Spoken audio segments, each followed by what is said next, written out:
ہدایت کی فضائیں یہ ہوائیں، قول خدا کی قول نبی کی یہ صدائیں۔ مزید نئے بیانات سننے کے لیے چینل راہ ہدایت بیان کو ضرور سبسکرائب کریں۔ الحمد لله نحمده ونستعينه ونستغفره ونؤمن به ونتوكل عليه ونعوذ بالله من شرور أنفسنا ومن سيئات أعمالنا، من يهد الله فلا مضل له ومن يضلل فلا هادي له، ونشهد أن لا إله إلا الله وحده لا شريك له، ونشهد أن سيدنا ونبينا ومولانا محمدا عبده ورسوله صلى الله تعالى عليه وعلى آله وصحبه وبارك وسلم تسليما كثيرا كثيرا. أما بعد، فأعوذ بالله من الشيطان الرجيم. بسم الله الرحمن الرحيم. وما أرسلنا من رسول إلا ليطاع بإذن الله. وقال عليه الصلاة والسلام: لا يؤمن أحدكم حتى يكون هواه تبعا لما جئت به. وقال عليه الصلاة والسلام: من قال لا إله إلا الله مخلصا دخل الجنة. قيل: وما إخلاصها؟ قال: أن تحجزه عن محارم الله.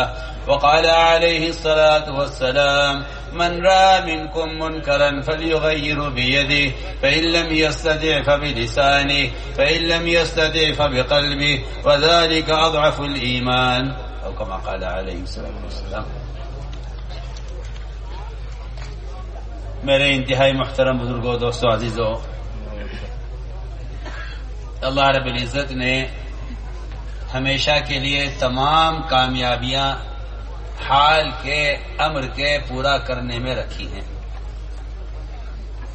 ساری ناکامیاں حال کے امر کو ضائع کرنے میں ہیں۔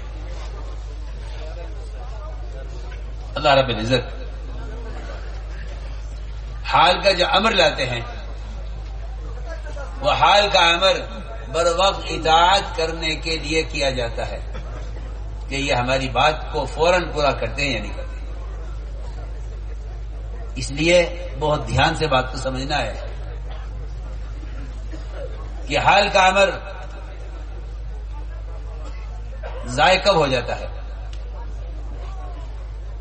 حال کا امر جب ضائع ہو جاتا ہے جب بندہ اس حال کے امر کو اپنی حیثیت کے خلاف سمجھ بیٹھتا ہے۔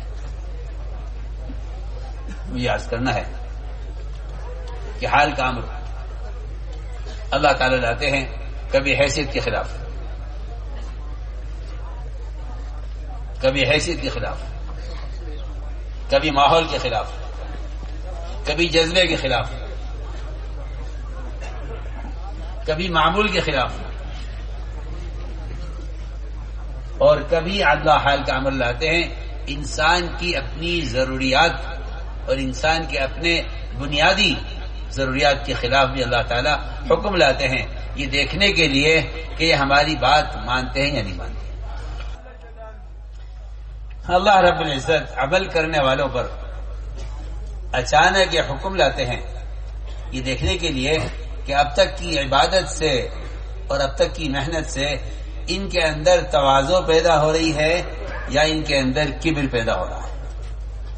اگر تواضع پیدا ہو رہی ہوتی ہے تو وہ اگلے امر کو فوراً پورا کر دیتے ہیں، اور اگر ان میں کبر پیدا ہو رہا ہے تو یہ اگلے امر کا، اگلے حکم کا انکار کر دیتے ہیں۔ میں سب سے پہلی مثال عرض کرتا ہوں، اللہ رب العزت نے حکم دیا ملائکہ کو کہ آدم کو سجدہ کریں۔ ابلیس انہی کے ساتھ عبادت میں مشغول تھا، اور عبادت میں بھی سب سے آگے تھا، علم میں بھی سب سے آگے تھا، اور حیثیت میں بھی سب سے آگے تھا۔ اللہ تعالی نے حکم دیا، اور یہ حکم حیثیت کے خلاف آیا ہے سب سے پہلے، اس لیے کہ بندہ اپنی حیثیت کا مقابلہ کرتا ہے اللہ کے امر سے۔ یہ کام میرے کرنے کا ہے یا نہیں، میری حیثیت، میرا معیار، میری سوسائٹی، میرا ماحول، میرا عہدہ، میرا منصب، آیا اس امر کے پورا کرنے کی اجازت دیتا ہے یا نہیں؟ یہ میں سب سے پہلی بات آپ سے عرض کر رہا ہوں کہ ابلیس بننے کا سبب یہ ہوا ہے کہ اس نے اللہ کے امر کا مقابلہ اپنی حیثیت سے کیا، اور یہ حیثیت سے مقابلہ کر کے ابلیس نے سجدہ کرنے سے انکار کر دیا۔ ابا واستکبر، یہاں مقابلہ حیثیت سے ہوا۔ میں پہلی مثال عرض کر رہا ہوں کہ ابلیس نے انکار کر دیا سجدہ کرنے سے۔ یہ کہ آپ اپنے لیے کہیں میں تیار ہوں، لیکن آپ مجھ سے ادنا کے سامنے جھکنے کے لیے کہیں، یہ میں نہیں کر سکتا۔ یہ ایک امر ہے اللہ تعالیٰ کا، اور میرا دل چاہتا ہے کہ اسی کے ساتھ دوسری مثال بھی عرض کر دوں تاکہ ذہن سے یہ بات نکل جائے کہ یہ والا حکم بڑا ہے، یہ والا حکم چھوٹا ہے۔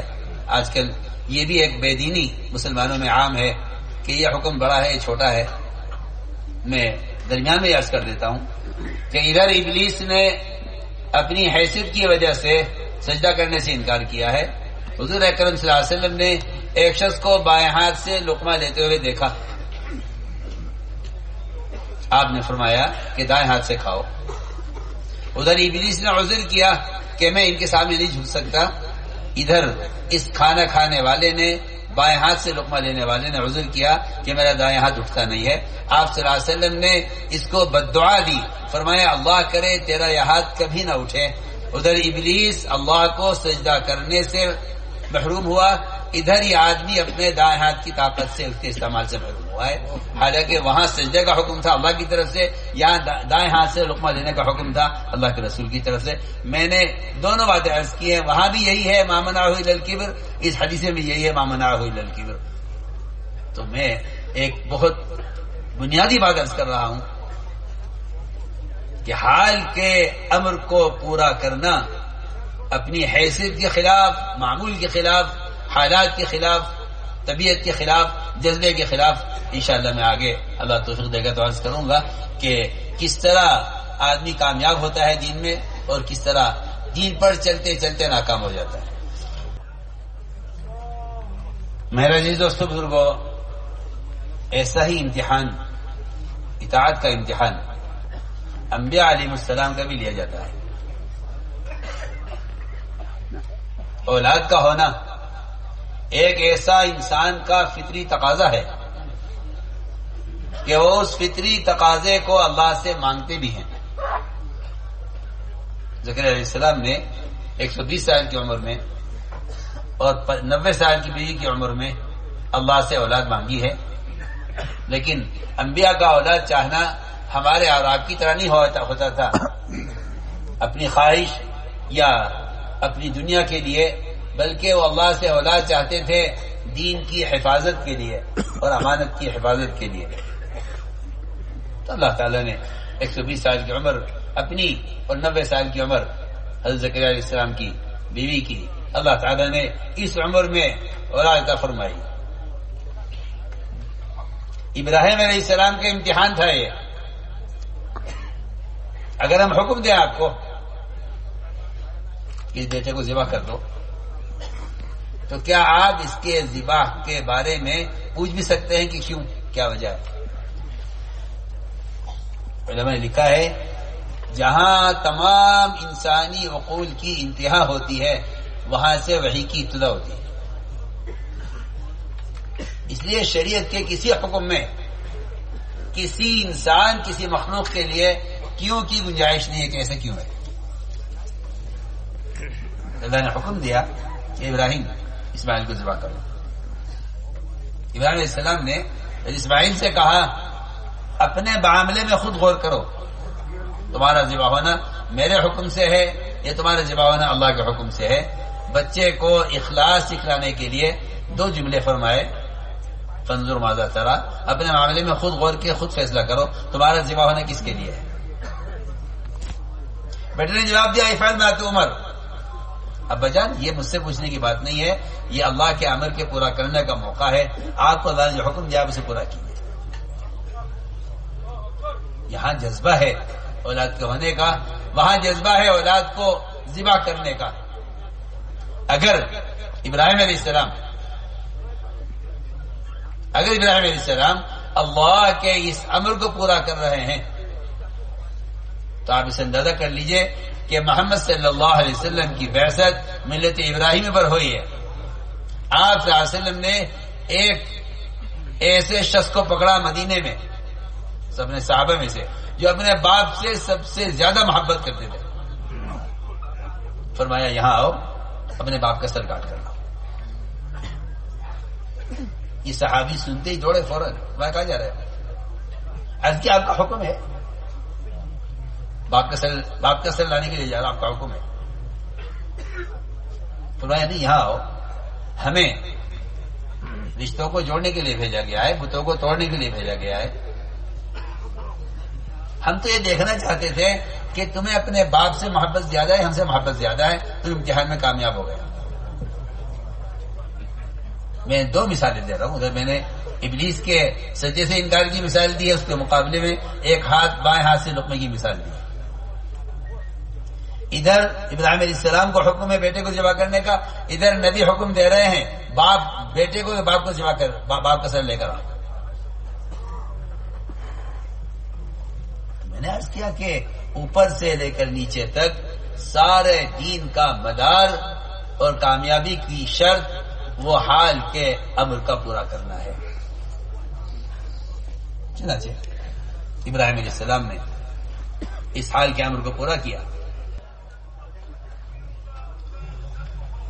لوگوں کے اندر مختلف جذبات ہوتے ہیں، اچھے جذبات ہوتے ہیں، ہم یہ کریں، ہم یہ کریں، ہم یہ کریں، ہم یہ کریں، اور وہ اچھے جذبات ہوتے ہیں۔ اللہ رب العزت اپنے بندوں کے اچھے جذبات کو بھی قربان کروا کر اطاعت کا امتحان لیتے ہیں۔ صحابہ کرام میں ایک شوق اور جذبہ بیت اللہ کی زیارت کا۔ صحابہ بیمار ہو جاتے ہیں تو وہ یہ کہا کرتے تھے کہ خبر نہیں بیت اللہ کی زیارت کر سکیں گے یا نہیں، دنیا چلے جائیں گے ایسے ہی۔ آپ صلی اللہ علیہ وسلم صحابہ کرام کو لے کر عمرے کے لیے تشریف لائے اور حدیبیہ میں آپ کو روک دیا گیا۔ مشرکین نے آپ کو عمرے سے روک دیا اور آپ کو واپس لانے کے لیے پر مجبور کیا، اور آپ صلی اللہ علیہ وسلم کے پر شرطیں لگائیں۔ مشہور واقعہ ہے، میں بہت بنیادی بات عرض کر رہا ہوں سب سے، کہ اپنے جذبے کو لے کر حکم کی نافرمانی کر لینا یہ نافرمانی ہے اور خواہش ہے، چاہے عمل کتنا بھی اچھا کیوں نہ ہو۔ اور آپ کے ذہن میں، آپ کے خیال میں وہ کام کتنا ہی اچھا کیوں نہ ہو، ہم بر وقت حکم لائیں گے۔ چنانچہ آپ صلی اللہ علیہ وسلم صحابہ کو لے کر حدیبیہ میں عمرے کے تشریف لے گئے، لیکن آپ کو عمرے سے روک دیا گیا۔ آپ کا رسول نام کاٹیے، ہم آپ کو رسول نہیں مانتے، اور آپ واپس جائیے، اگلے سال آئیے۔ یہ ساری شرطیں، ہمارا آج آپ کے پاس آئے گا تو آپ کو واپس کرنا پڑے گا، آپ کا جو ہمارے پاس آئے گا ہم واپس نہیں کریں گے، یہ سب باتیں لکھوائی۔ اللہ تعالیٰ کا حکم ہی آ گیا آسمان سے کہ واپس جائیے۔ ہم عبادت کے شوق میں آئے ہیں، لیکن حکم یہ ہے کہ واپس جائیے۔ صحابہ کرام ایک دوسرے سے بات کریں کہ ہم عمرے کے لیے آئے ہیں، عمرہ کیوں نہ کریں؟ آپ صلی اللہ علیہ وسلم کہہ رہے واپس جائیں، کیا کریں؟ لیکن حضرت عمر رضی اللہ تعالیٰ عنہ جس سے بھی پوچھتے تھے، اس لیے کہ آپ صلی اللہ علیہ وسلم کے ساتھ اللہ نے ایسے صحابہ کو دین کی نصرت کے لیے منتخب کیا تھا کہ آپ صلی اللہ علیہ وسلم کے اشارے پر جان دینے والے تھے۔ رائے ہے کسی کی، رائے اپنی ہے وہ کرے۔ حضرت عمر رضی اللہ جس سے بھی کہتے تھے کہ کیا ہم عمرہ نہ کریں، ہم دب کا صلح کیوں کریں؟ ہر ایک یہ کہنے تھا عمر یہ اللہ کے رسول ہیں، جو یہ کہیں گے وہ ہمیں کرنا ہے، جو یہ کہیں گے ہمیں کرنا ہے، جو یہ کہیں گے ہمیں کرنا ہے۔ عمر رضی اللہ تعالی عنہ اپنی اس رائے پر، حالانکہ عمرہ کرنے کی رائے تھی، بیت اللہ کی زیارت کا شوق وہ اندر سے تقاضا کر رہا تھا اس کا کہ ہمیں عمرہ کرنا چاہیے۔ آپ صلی اللہ علیہ وسلم پر جب وحی آئی تو عمر رضی اللہ تعالیٰ عنہ اپنی سواری کو لے کر اپنے ساتھیوں سے الگ ہو گئے کہ عمر تو بھی رائے پر اڑا ہوا تھا، اب جو آیتیں آ رہی ہیں وہ آیتیں تیرے خلاف نازل ہو رہی ہیں، کیونکہ تیری رائے نبی کی رائے کے خلاف ہے، اس لیے آیتیں تیرے خلاف نازل ہو رہی ہیں، اب تجھ پر عذاب آنے والا ہے۔ عمر رضی اللہ تعالیٰ عنہ سواری کو لے کر ساتھیوں سے الگ ہو گئے کہ جو عذاب مجھ پر آئے میرے ساتھیوں پر نہ آئے۔ اتنا ڈر جاتے تھے صحابہ کرام اگر ان کا کوئی اچھا جذبہ نبی کی چاہت کے اور حکم کے خلاف ہو جائے۔ میں بہت آسان مثال عرض کر رہا ہوں، لیکن اللہ تعالیٰ کا حکم کہ واپس جائیے، صحابہ نے اپنے اس جذبے کو قربان کر دیا حکم پر۔ اللہ تعالیٰ نے یہاں سے ہٹنے سے پہلے ہی فتح کی خبر دے دی ہے کہ جو عمرہ نہیں کرنے دے رہے تھے تمہیں، ہم پورا مکہ اس کا آپ کو مالک بناتے ہیں اور ہمیشہ کے لیے آپ کو روکنے والے یہاں داخل نہیں ہو سکیں گے۔ اس کی خبر اسی وقت مل گئی جس وقت حکم پورا کر دیا، جذبے کو قربان کر دیا حکم پر۔ اللہ نے وہاں سے ہٹنے سے پہلے ہی، ابھی واپسی نہیں ہوتی مدینہ وغیرہ کہ میں عمر کو بلاؤ، عمر کہاں ہے، کہ عمر کو جذبہ تھا عمرہ کرنے کو، عمر کو بلاؤ۔ آج آپ نے فرمایا عمر اللہ تعالیٰ کی طرف سے فیصلہ ہو گیا ہے۔ صحابہ کرام فرماتے ہیں تم لوگ فتح مکہ پر حملے کو کہتے ہو، ہم فتح کو فتح مکہ کہتے ہیں، جہاں تم حکم پورا کر دو گے ہم وہاں تمہارے لیے فتح کا فیصلہ کر دیں گے۔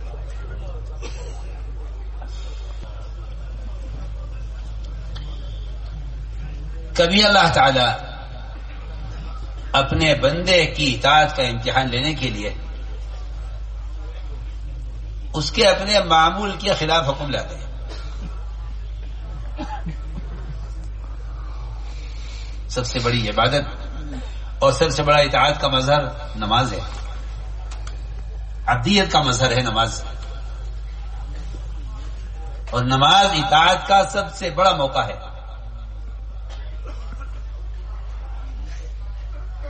نماز ہوتی تھی بیت المقدس کی طرف، اور آپ کی ہجرت کے بعد بھی 17 مہینے تک نماز بیت المقدس کی طرف ہوئی۔ اللہ تعالی نے امتحان لیا کہ جو آپ کے ساتھ لوگ چل رہے ہیں ان میں اطاعت کا جذبہ کتنا ہے،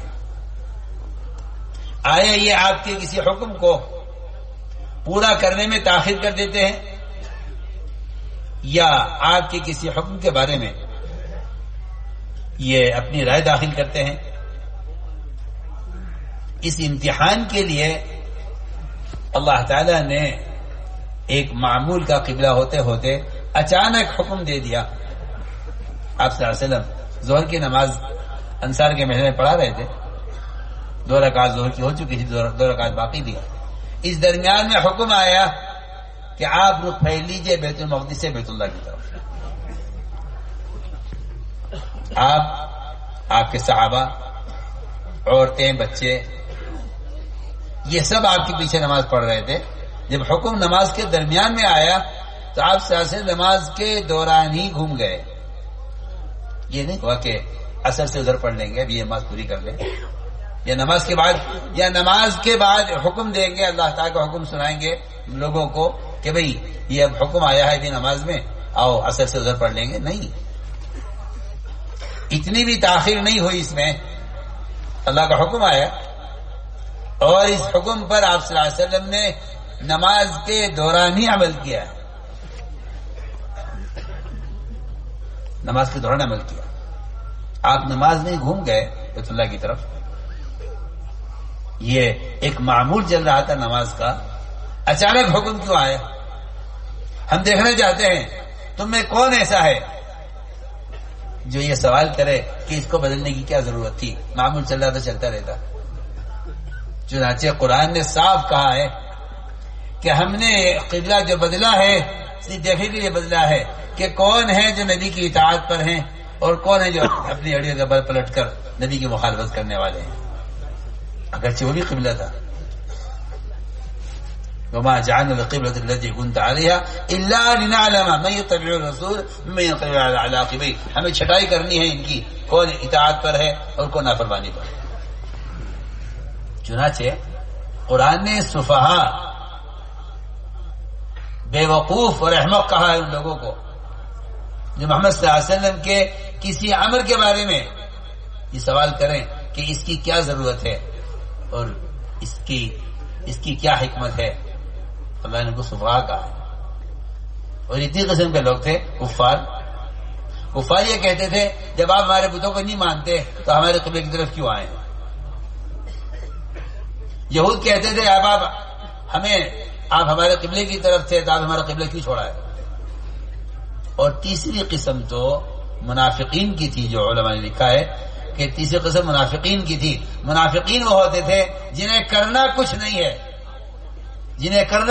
ہے، انہیں صرف اعتراض کرنا ہے کہ ایسا کیوں ہو رہا ہے، ایسا کیوں ہو رہا ہے، ایسا کیوں ہو رہا ہے، ایسا کیوں ہو رہا ہے. مولانا ایسا کا ملفوظ ہے جس پر یاد آ رہا ہے. فرماتے تھے کہ تین قسم کے لوگ ہیں، ایک طالب ہے، ایک قانع ہے،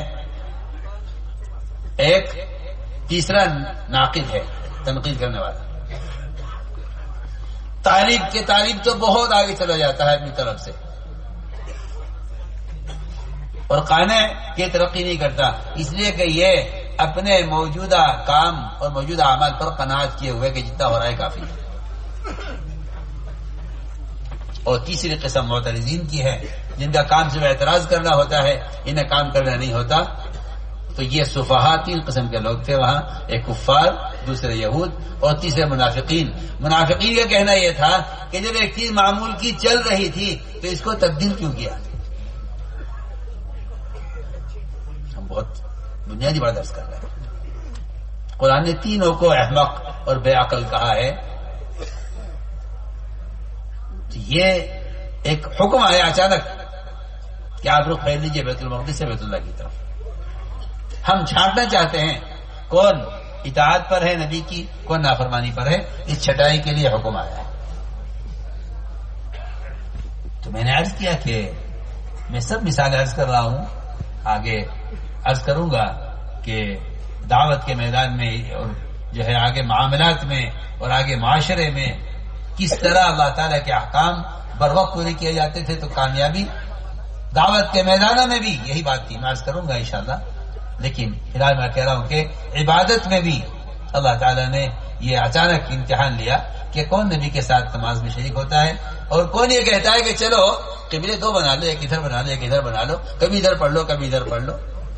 تو علماء نے لکھا ہے کہ اس تحویل قبلہ کی حکمت یہ تھی کہ ساری امت کو ایک قبلے پر جمع کرنا تھا، اور جن اس قبلے اتفاق نہیں تھا ان کو وہ جو ہے اطاعت سے نکل گئے اور محروم کر دیے گئے. اصل جو یہ تحویل قبلہ ہے اس کا اصل مقصد چھٹائی کر کے نبی کی اطاعت کرنے والوں کو جمع کرنا تھا نبی کے ساتھ.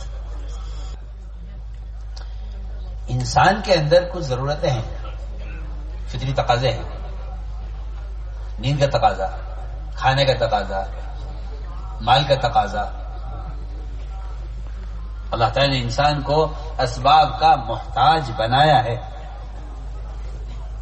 اور اس لیے بنایا ہے اسباب کا محتاج کہ ہمارے یہاں قربانی کا مطلب ہی یہی ہے کہ تم اپنی ضرورت کو ہمارے حکم کے لیے قربان کر دو.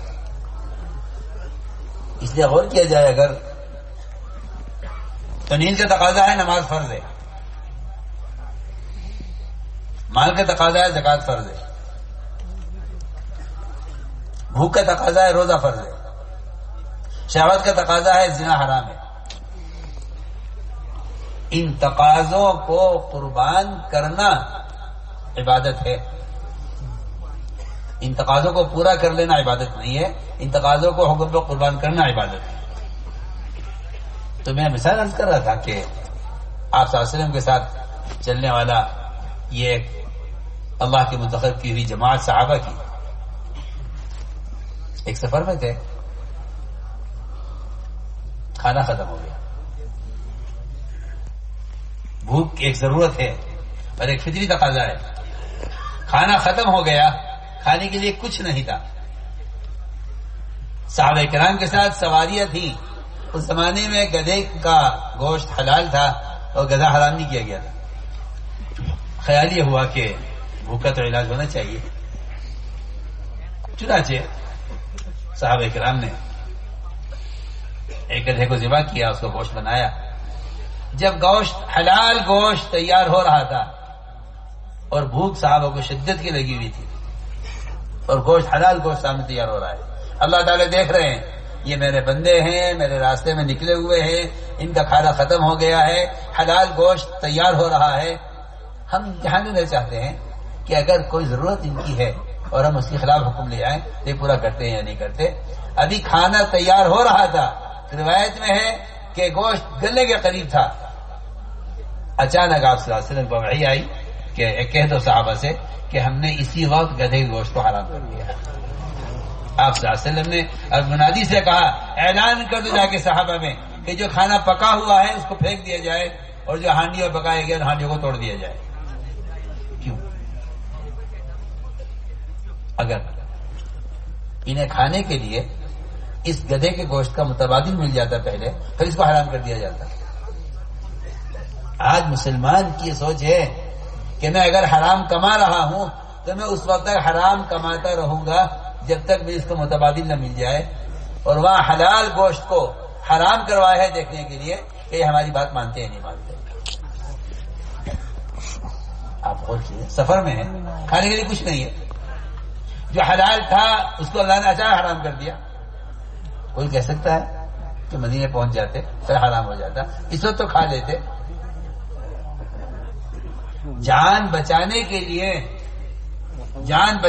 لیے حرام کھانے کی گنجائش ہے. لیکن یہاں اطاعت کا امتحان تھا کہ اگر ہم اس وقت گوشت کو حرام کر دیتے ہیں گدھے کے گوشت کو تو یہ کیا کرتے ہیں. میں نے کل بھی عرض کیا تھا کہ صحابہ کرام کے ساتھ جتنی غیبی مددیں ہیں آسمانی اور زمینی، وہ ساری غیبی مددیں صحابہ کے ساتھ ظاہر کے خلاف حکم کے پورا کرنے کی وجہ سے ہیں. جہاں ظاہر کے خلاف حکم پورا ہوا ہے وہاں اللہ نے مددیں کی ہیں. جہاں ظاہر کے خلاف حکم خدا نہ کرے کہیں ٹوٹ بھی گیا ہے تو وہاں میں تو عرض کروں گا آگے کہ پھر وہاں بجائے فتح کے شکست ہوگی. تو ہم نے عرض کیا کہ اللہ تعالیٰ فطری تقاضوں کے خلاف حکم لا کر بھی اطاعت کا امتحان لیتے ہیں کہ یہ ہماری بات کتنی ماننے والے ہیں. چنانچہ صحابہ کرام نے آپ کے حکم پر کھانا پھینک دیا. بلکہ اسی کے ساتھ عرض کر دیتا ہوں کہ آپ صلی اللہ علیہ وسلم صحابہ کرام کو ساتھ لے کر چلے اور قوم سمود کی بستیوں پر آپ کو گزر ہوا. آپ نے فرمایا کہ یہ قوم سمود کی بستی کے جو کنویں ہیں ان کنووں سے تم نے پانی تو نہیں لیا. یہ بہت توجہ سننے کی بات ہے. ان کے کنویں سے پانی تو نہیں لیا. اس قوم پر عذاب آ چکا ہے، اس قوم پر عذاب آیا ہے، تم نے ان کے کنویں سے پانی تو نہیں لیا. صحابہ کی اصل ہم نے پانی لیا ہے آٹا گوندنے کے لیے. فرمایا کہ اس قوم پر عذاب آیا ہے، ان کے کنویں کا پانی استعمال نہیں کرنا ہے. اگر تم نے ان کا پانی اس کنویں کے پانی سے آٹا گوندا ہے تو وہ آٹا بھی اونٹوں کو کھلا دو، تم مت کھانا. بہت اہم بات ہے. کتنے سال گزر گئے، ہزاروں سال، قوم صالح کے زمانے سے لے کر آزادی کے زمانے تک کتنا پانی ان کنووں سے کھینچا گیا ہوگا اتنے عرصے میں. اور آپ صلی اللہ علیہ وسلم صحابہ کو ان کے پانی سے بھی دور رکھنے کے لیے اس کے پانی سے گوندے ہوئے آٹے کو صحابہ کو کھانے کو منع کر رہے ہیں. ہمارے اونٹوں کو کھلا دو، مت کھانا. کیا بات ہے. یہ بالکل یہ غور کرنے کا موقع ہے. یہ غور کرنے کا موقع ہے کہ اس وقت مسلمان غیروں کی مصنوعات سے وہ چیزیں کھا رہا ہے جس سے وہ جانتے ہیں اچھی طرح کہ ان کی عبادات اس سے کھوکھلی ہو جائیں گی اور دعائیں ان کی مردود ہو جائیں گی. جس طرح بھی ہو ان کو حرام کھلاؤ تاکہ ان کی عبادتیں کھوکھلی ہو جائیں، بے اثر ہو جائیں اور ان کی دعائیں مردود ہو جائیں.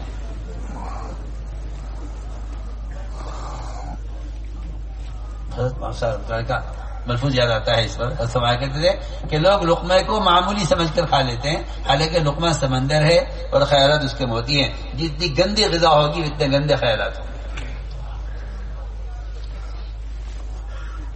تو میں نے عرض کیا کہ اب تو غیروں کی مصنوعات مسلمانوں کے اس کے کھانے کے ایسے عادی ہو گئے ہیں، ورنہ میں اب بتانا چاہ رہا ہوں کہ جتنا ہزاروں سال پانی کھینچا ہوگا اس کنویں سے، آپ فرما رہے ہیں کہ ان کے کنویں کا پانی مت لینا، ہم یہاں سے آگے بڑھ جائیں، پانی آگے سے کہیں سے لیں گے، ان کے کنویں کا پانی مت لو، اس لیے کہ اس قوم پر عذاب آیا ہوا ہے. بلکہ درمیان میں عرض کر دیتا ہوں، اللہ کرے یہ ہمارا منہ یاد رکھے بات. ایک میواتی نے ایک میوات کے ساتھی کو حضرت نے اچھا کرتا پہنے ہوئے دیکھا. میں کرتا کہاں سے آیا؟ تیری ایسی تو نہیں ہے اتنا قیمتی کرتا پہنے، کرتا کہاں سے آیا؟ اس نے کہا حضرت وہ دلی میں جامع مسجد پر ایک بازار لگتا ہے ہفتے کے روز، اور وہاں پرانے نوابوں کے، بادشاہوں کے، مالداروں کے جو مستعمل کپڑے ہوتے ہیں وہاں بکتے ہیں، اور وہ سستے مل جاتے ہیں. کپڑا مضبوط قیمتی ہوتا ہے، سستا مل جاتا ہے. اب خرید کے سلوائیں تو خرچہ زیادہ ہے. وہ وہاں پرانے کپڑے نیلام ہوتے ہیں، وہ خرید کر لائے. فوراً اتار دے اس کو، ہی میں دھو لیا ہے. فرمایا اس کے دھونے سے اس کا میل تو چلا گیا، جو گناہ اس کپڑے میں کیے گئے ہیں وہ گناہوں کا اثر کبھی ختم نہیں ہوتا. فرمایا فوراً اتار دے، گھٹیا کپڑا خرید کر نیا سی کر پہن لے، ورنہ ان کپڑوں میں ان نوابوں نے، ان بادشاہوں نے اور ان مالداروں نے جو عیاشیاں اس میں کی ہیں، وہ گناہ، ان گناہوں کا جذبہ تمہارے اندر پیدا ہوگا اور تمہاری عبادات، ذکر و تلاوت پر ان کے کپڑوں کا اثر پڑے گا. لوگ اس بات کو اگر غلو سمجھیں یا اس کو ایک بات کو اڑا دیں تو میں سوال کرتا ہوں ان سے کہ جہاں ہزاروں سال جن کنویں سے پانی کھینچا گیا ہو، آپ ساتھ اس کے بارے میں کہہ رہے کہ ان سے پانی مت لینا. سوچنے کی بات ہے. تو فرمایا کہ اس کپڑے کو بدل دے، ورنہ ان کے گناہوں کا اثرات تمہاری عبادات پر پڑیں گے. تو میں عرض کر رہا تھا کہ اسی کو میں عرض کر رہا تھا کہ آپ صلی اللہ علیہ وسلم نے اس طرح بھی اپنے صحابہ کرام کا امتحان لیا ہے. چنانچہ میں عرض کر رہا تھا کہ ضرورت ہے، لیکن اچانک حکم آ گیا کہ گدھے کا گوشت حرام کر دیا گیا ہے اور ہانڈیاں توڑ دی جائیں، کھانا پھینک دیا جائے. لوگ سمجھتے ہیں کہ صحابہ کی قربانیاں یہ ہیں، انہوں نے جان مال قربان کر دیا اللہ کے راستے میں، مال قربان کر دیا اللہ کے راستے میں. اس سے زیادہ امت نہیں جانتی کہ صحابہ کی اصل قربانیاں کیا ہیں. وہ سمجھتے ہیں کہ صحابہ کی قربانی کا منتہا وہ اللہ کے راستے میں قتل ہو جانا ہے. نہیں، اس سے زیادہ قربانی صحابہ کی ہے کہ آپ صلی اللہ علیہ وسلم کی اطاعت میں اور آپ کی منشا کو پہچان کر مقدم کرنے میں اپنے تمام تعلقات اس طرح منقطع کیے ہیں کہ اس پر اللہ نے فرمایا ہے رجال صدقوا ما عاهد اللہ علیہ. یہ صحابہ کو جو اللہ کی طرف سے کریڈٹ ملا ہے اور اعزاز ملا ہے، وہ اس کا اصل مطلب یہ نہیں تھا. صرف اس کا اصل مطلب یہ تھا کہ اگر ہماری منشا یوں ہے اور آپ اپنی قوم کے سردار ہیں تو آپ اس پوری قوم کی ملامت کی پرواہ کیے بغیر نبی کے امر کو پورا کریں. ہم آپ سے بہت بنیادی بات سب سے کہہ رہے ہیں، سب اس بات کو سمجھیں دھیان سے، توجہ سے، کہ امت کی جو اجتماعیت ہے وہ اجتماعیت ٹوٹی اس لیے ہے کہ لوگ اپنی قوم کے، لوگ اپنے قبیلے کے، لوگ اپنے اعزاء اقارب کے، لوگ اپنے متعلقین کے تقاضوں کی وجہ سے اور ان کے جذبات کی وجہ سے بہت سی چیزوں کا صاف انکار کر دیتے ہیں کہ جی ہماری قوم تیار نہیں ہے، ہم یہ کام نہیں کر سکتے۔ میں بہت بنیادی بات عرض کر رہا ہوں، صحابہ کرام کی قربانیوں کا جو سب سے اعلیٰ درجہ ہے وہ یہ ہے کہ ہم دیکھنا چاہتے ہیں کہ اگر ہم کوئی حکم دیں تو یہ اس حکم کو قوم کی چاہت کے خلاف پورا کرتے ہیں یا قوم کی چاہت کے لیے ہمارے حکم کو ضائع کرتے ہیں۔ سعد رضی اللہ تعالی عنہ اپنی قوم کے سردار بنو قریظہ، آپ صلی اللہ علیہ وسلم نے فیصلہ ان کا حوالے کر دیا کہ جو فیصلہ کرو، اور فیصلہ ان کے حوالے کیا جاتا ہے جن پر پورا اعتماد ہوتا ہے۔ بہت اہم بات عرض کرنا، آپ غور کریں گے سیرت میں فیصلہ ان کے حوالے کیا جاتا ہے جن پر اعتماد ہوتا ہے۔ آپ صلی اللہ علیہ وسلم نے بنو قریظہ کا محاصرہ کیا، انہوں نے کہا کہ جی ہم اپنے سردار، ہمارا جو فیصلہ کر دے، ہم اپنے سردار کے فیصلے پر راضی ہیں۔ انہیں پوری قوم کو امید تھی کہ سعد رضی اللہ تعالیٰ عنہ قوم کا خیال کریں گے، قوم کا ساتھ دیں گے، قوم کے احسانات ان پر ہیں، یہ ہمارے بڑے ہیں، ہمارے سردار ہیں، جو ہم چاہیں گے ہمارا سردار وہ کرے گا۔ چنانچہ بنو قریظہ اس فیصلے پر تیار ہو گئے۔ پھر واقعہ ہے آپ صلی اللہ علیہ وسلم نے میدان میں جگہ متعین کی، فرمایا قوم کو بلا لو، تم بھی آ جاؤ۔ آپ ایک طرف آپ صلی اللہ علیہ وسلم، آپ کے صحابہ، ایک طرف قوم، بیچ میں حضرت سعد رضی اللہ تعالیٰ عنہ اپنی سواری پر سوار تھے۔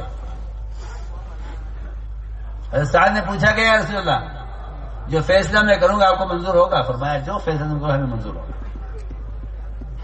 کتنی بڑی بات ہے، جو واقعی مان کر چلنے والے ہوتے ہیں ان پر اتنا اعتماد ہوتا ہے کہ ان سے خیانت کی امید نہیں ہوتی۔ چنانچہ قوم سے پوچھا تمہیں میرا فیصلہ منظور ہوگا؟ کیا میں آپ کا فیصلہ منظور، جو فیصلہ آپ کریں ہمیں پوری امید ہے کہ آپ ہمارا خیال کریں گے۔ حضرت سعد نے فیصلہ کیا کہ یا رسول اللہ یہ پوری قوم آپ کے خلاف کھڑی ہوئی ہے، اس قوم میں جو جوان ہیں، طاقتور ہیں، ان سب کو قتل کر دیا جائے۔ اس قوم میں جتنے بچے ہیں انہیں غلام بنا کر، صحابہ میں غلام بنا کر تقسیم کر دیا جائے۔ اس قوم کے بعد جتنا مال ہے ان کے مال کو مال غنیمت بنا کر صحابہ میں تقسیم کر دیا جائے۔ اس قوم میں جتنی عورتیں ہیں باندیاں بنا کر صحابہ میں تقسیم کر دیا جائے۔ ایسی قوم کو جڑ سے ختم کر دیا جائے جو اللہ کے رسول کی نافرمانی۔ میری قوم کیا کہے گی، میرا قبیلہ کیا کہے گا، میں انہیں کیا جواب دوں گا؟ یجاہدون فی سبیل اللہ ولا یخافون لومۃ لائم۔ مجاہد کی صفت ہی یہی ہے کہ وہ اللہ کے رسول کے امر کے مقابلے میں کسی کی پرواہ نہیں کیا کرتے۔ اللہ نے اعزاز کیا دیا، صرف یہ صحابی ہیں جن کی موت پر عرش ہل گیا ہے۔ آپ صلی اللہ علیہ وسلم ان کے جنازے پر اتنا تیز دوڑ کر گئے، صحابہ کی چادریں گر گئی، ان کے جوتوں کے تسمے ٹوٹ گئے۔ صحابہ کہتے ہیں آپ کبھی نہیں دوڑے، آج اتنا لپک کے کیوں چلے آپ؟ فرمایا کہ ہمیں اندیشہ تھا کہ کہیں ہمارے پہنچنے سے پہلے فرشتے ساتھ کو غسل نہ دے دیں اور ہم ان کے غسل میں شرکت سے محروم نہ ہو جائیں، ہم اس لیے جلدی آئے۔ وہاں پہنچے آپ سعد کے گھر کے دروازے پر، کمرہ خالی تھا، جنازہ رکھا ہوا تھا۔ آپ صلی اللہ علیہ وسلم دونوں دروازے پکڑ کر کھڑے ہو گئے، باہر اندر داخل نہیں ہوئے دیر تک۔ صاحب نے کہا داخل ہو جائیے نا، ہماری جگہ ہی نہیں اندر داخل ہونے کی، فرشتے اتنے بھرے ہوئے ہیں اندر کہ میرے اندر گھسنے کی جگہ نہیں ہے۔ ایک فرشتے نے اپنا پر سمیٹا تو آپ صلی اللہ علیہ وسلم نے اپنا پنجہ ٹکایا اندر داخل ہونے کے لیے، ایک فرشتے نے ذرا گنجائش کی آپ کے لیے، تب آپ وہاں جا کر بیٹھ سکے، ورنہ پورا کمرہ فرشتے سے بھرا ہوا تھا۔ یہ اعزاز صرف اطاعت کا اعزاز ہے۔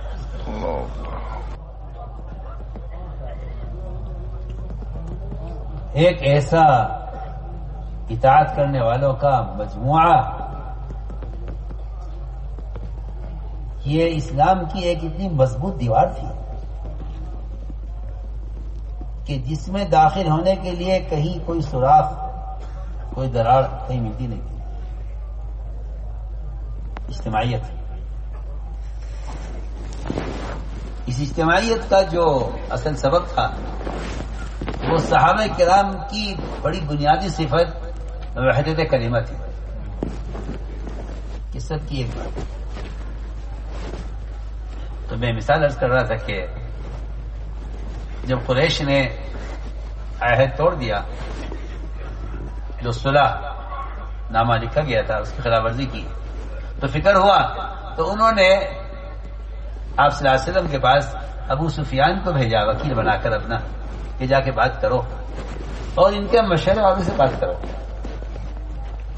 اگر ان کے مشورے کو توڑ لیا ہم نے تو پھر محمد صلی اللہ علیہ وسلم وہ ہمارے اس صلح کی مدت میں توسیع کر دیں گے، صلح کی مدت کو بڑھا دیں گے. تو اس سے ایک بات عرض کرنی ہے کہ جب امت کا آپس کا اتفاق، آپس کی اجتماعیت ٹوٹ جاتی ہے تو پھر باطل کو داخل ہونے کے لیے خوب راستے مل جاتے ہیں. لیکن صحابہ کرام نے اس اسلام کے قلعے کی دیواروں کو اپنی وحدت کلمہ سے اتنا مضبوط بنایا ہوا تھا کہ بڑے سے بڑے رشتے، بڑے سے بڑے تعلقات وہ کبھی اس طرف نہیں لا سکتے تھے کہ ہم یہ چاہتے ہیں آپ یہ کروا دیں. میں مثال کر رہا تھا کہ قریش نے بھیجا ابو سفیان کو کہ جاؤ بات کرو جا کر، اور دیکھو بات کرنا پہلے ابو بکر صدیق کیونکہ وہ ان کے خاص مشیر ہیں. اگر وہ تیار ہو گئے تو وہ مان جائیں گے، وہ بات ہماری سفارش کر دیں گے. چنانچہ ابو سفیان آئے، آپ صاحب وحی سے آپ کو معلوم ہو گیا کہ ابو سفیان یہ تقاضا لے کر آ رہے ہیں، مطالبہ لے کر. آپ نے فرمایا صحابہ سے کہ دیکھو ابو سفیان آ رہا ہے مطالبہ لے کر، اس کو راضی بھی کرنا ہے اور اس کو اس کے مطالبے مایوس بھی کرنا ہے. یہ ایک ایسی بات ہے جس پر ہم آپ غور کر لیں اگر، تو گویا اکرام بھی کرنا ہے اور اس کے کسی مطالبے کی طرف کوئی توجہ نہیں دینی ہے. اسے مایوس بھی کرنا ہے، اس کو راضی بھی کرنا ہے. اپنے دشمن کو بھی ناراض مت کرو. دشمن تمہارا ہے مگر تم اس کو راضی رکھو.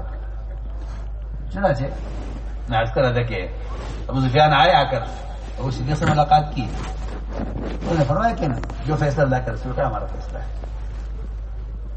حضرت عمر کے پاس گئے، عمر تم ہماری بات سن لو. حضرت فرمایا کہ اگر کوئی نیا عہد کر لو اسے بھی توڑ دے اور پچھلے بھی ختم ہے، یہاں کوئی سنوائی نہیں ہے تمہاری.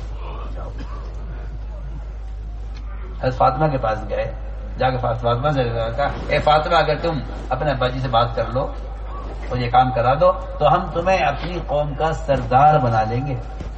یہ لالچ. فاطمہ نے کہا نہیں، جو فیصلہ اللہ کے رسول کا ہے. بیٹی سے پوچھ لو، بیوی سے پوچھ لو، دوستوں سے پوچھ لو، جس سے چاہے پوچھ لو، سب کی ایک بات ہے.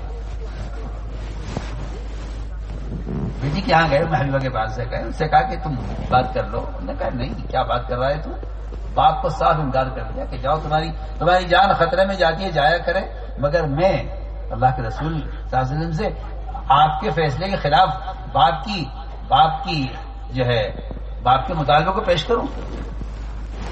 یہ نہیں ہو سکتا. میں بہت ہم بات آپ سے عرض کر رہا ہوں. یہ تھی وہ مضبوط دیوار جس میں کہیں سے بھی باطل داخل نہیں ہوتا. وحدت کلمہ. چنانچہ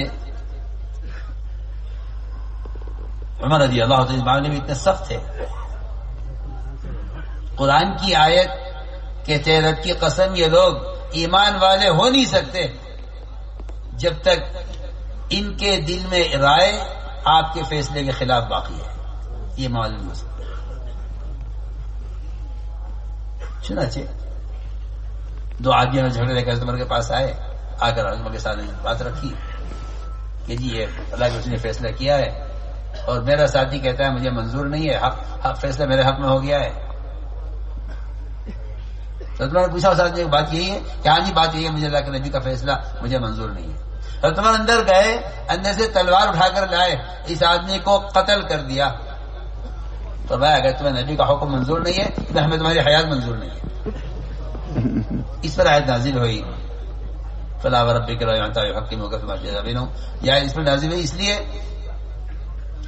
اسی لیے فرمایا ہے کہ جو اسلام کے قلعے میں جو دراڑ پڑی ہے عمر کی شہادت سے، وہ دراڑ پھر کبھی بھری نہیں جا سکی، اور وہ سنما کبھی جو ہے بند نہیں کیا جا سکا.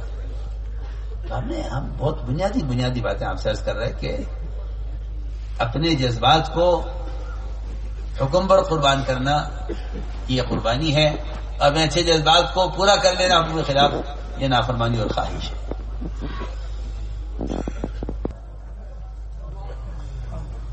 تو میں نے ایک پہلو تو عرض کیا ہے کہ صحابہ کی وہ کیا قربانیاں ہیں جس سے یہ امت بنی تھی. اگلی بات یہ ہے کہ امت کو لے کر چلنے کا آپ صلی اللہ علیہ وسلم کو اللہ کی ہدایات ہیں. اس میں سب سے بنیادی چیز یہ ہے کہ آپ اپنے صحابہ کے ساتھ نرم ہو کر، اور آپ اپنے بازوؤں کو امام علی کے لیے جھکا کر چلیں. واخفض جناحک للمؤمنین. اور یہ بھی حکم دیا ہے کہ آپ ان کے لیے نرم ہو کر چلیں. اجتماعیت کے لیے یہ دو پہلو ہوتے ہیں، ایک اطاعت مامور کی طرف سے، اور دوسری چیز بنیادی عرض کر رہا ہوں کہ ایک رحمت اور نرمی ذمہ داروں کی طرف سے. جب یہ دونوں طرف سے معاملہ ہوتا ہے تو پھر یہ اجتماعیت باقی رہتی ہے. چنانچہ آپ صلی اللہ علیہ وسلم کو کے بارے میں فرمایا کہ یہ تو فضل ہو گیا اللہ کا کہ نبی آپ کو نرم مل گئے، امت کو یہ نرم مل گئے. اگر آپ سخت دل ہوں گے تو یہ آپ کو چھوڑ کر بھاگ جائیں گے. الفضل من حولی. چنانچہ 4 حکم دیے ہیں قرآن نے، 4 حکم دیے ہیں. پہلا حکم یہ دیا ہے کہ آپ نرم ہو کر چلیے. آپ صلی اللہ علیہ وسلم کی مسجد میں ایک شخص نے پیشاب کیا، صحابہ دوڑے اس کو روکنے کے لیے. پرانے ہوتے ہیں، پرانے چاہتے ہیں کہ شدت اور قوت کے ساتھ اصول قائم کیے جائیں. اور یہ بات آپ نوٹ فرما لیجئے کہ کسی اصول کو قائم کرنے کے لیے لڑنا اس سے بڑا جاہل، اس سے بڑا پاگل اور اس سے بڑا بے وقوف کوئی نہیں ہے. کسی اصول کو قائم کرنے کے لڑنا یہ سب سے بڑی بے اصولی، بلکہ مہا بے اصولی ہے. یہ عادت بن گئی ہے لوگوں کی کہ اصول قائم کرنے کے لیے لڑیں گے. میں اس کی بالکل بنیادی مثال عرض کر رہا ہوں کہ جب اس نے پیشاب شروع کر دیا، پیشاب کرنا، اور صحابہ دوڑے روکنے کے لیے، تو فرمایا کہ اس نئے آدمی کو پیشاب کرنے دو، تم پرانوں کو نہیں چاہیے کہ اسے پیشاب سے روکو. یہ پہلا معاملہ شفقت کا کیا. پھر اس کی غلطی کو ان کی نظر میں چھوٹا کیا کہ کیا بات ہو گئی، انہیں پیشاب کر دیا تو 1 ڈول پانی کا یہاں بہا دو، مسجد پاک ہو جائے گی. پھر اس کو بلا کر اس کو آپ سے تعلیم دی کہ مسجد پیشاب پخانے کے لیے نہیں ہے. یہ اسلوب تھا جس سے لوگ قریب آیا کرتے تھے علم لینے کے لیے. اس لیے کہ نبی کا جو کہنا چاہیے کہ اصول تربیت ہے، نبی کا جو اصول تربیت ہے وہ صبر ہے. صبر کرنا یہ نبی کا اصول تربیت ہے. کیونکہ یہ بات بالکل واضح ہے قرآن میں کہ انبیاء کا صبر کرنا قوموں کی ہدایت کا ذریعہ بنتا ہے. اس لیے آپ صلی اللہ علیہ وسلم نے غلطیاں کرنے والوں سے انتقام نہیں لیا ہے.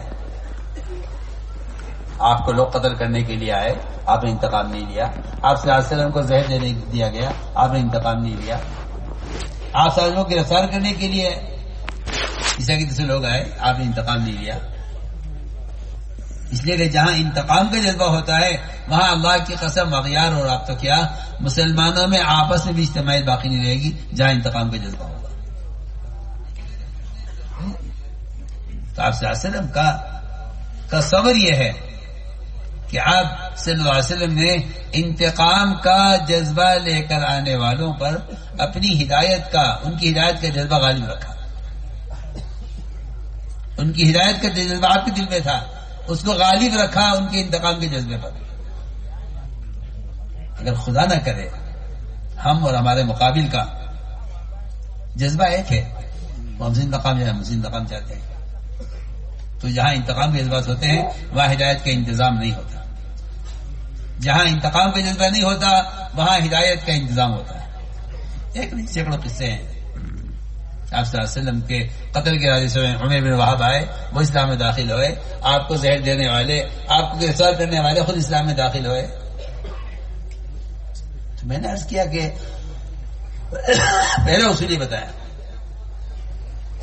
کہ آپ غلطی کرنے والے کے ساتھ معاملہ شفقت کا کریں تاکہ آپ اس کو قریب کر کے اصول بتلائے. تو اصول یہ ہے. بے اصولیاں کیوں ہوتی ہیں؟ بے اصول ہو جاتی ہے دو وجہ سے. یا تو اسے اصول معلوم نہیں ہے، یا اس سے بے اصولی جو ہوئی ہے اس کے کسی عذر کی وجہ سے ہوئی ہے. یہ بہت اہم بات ہے.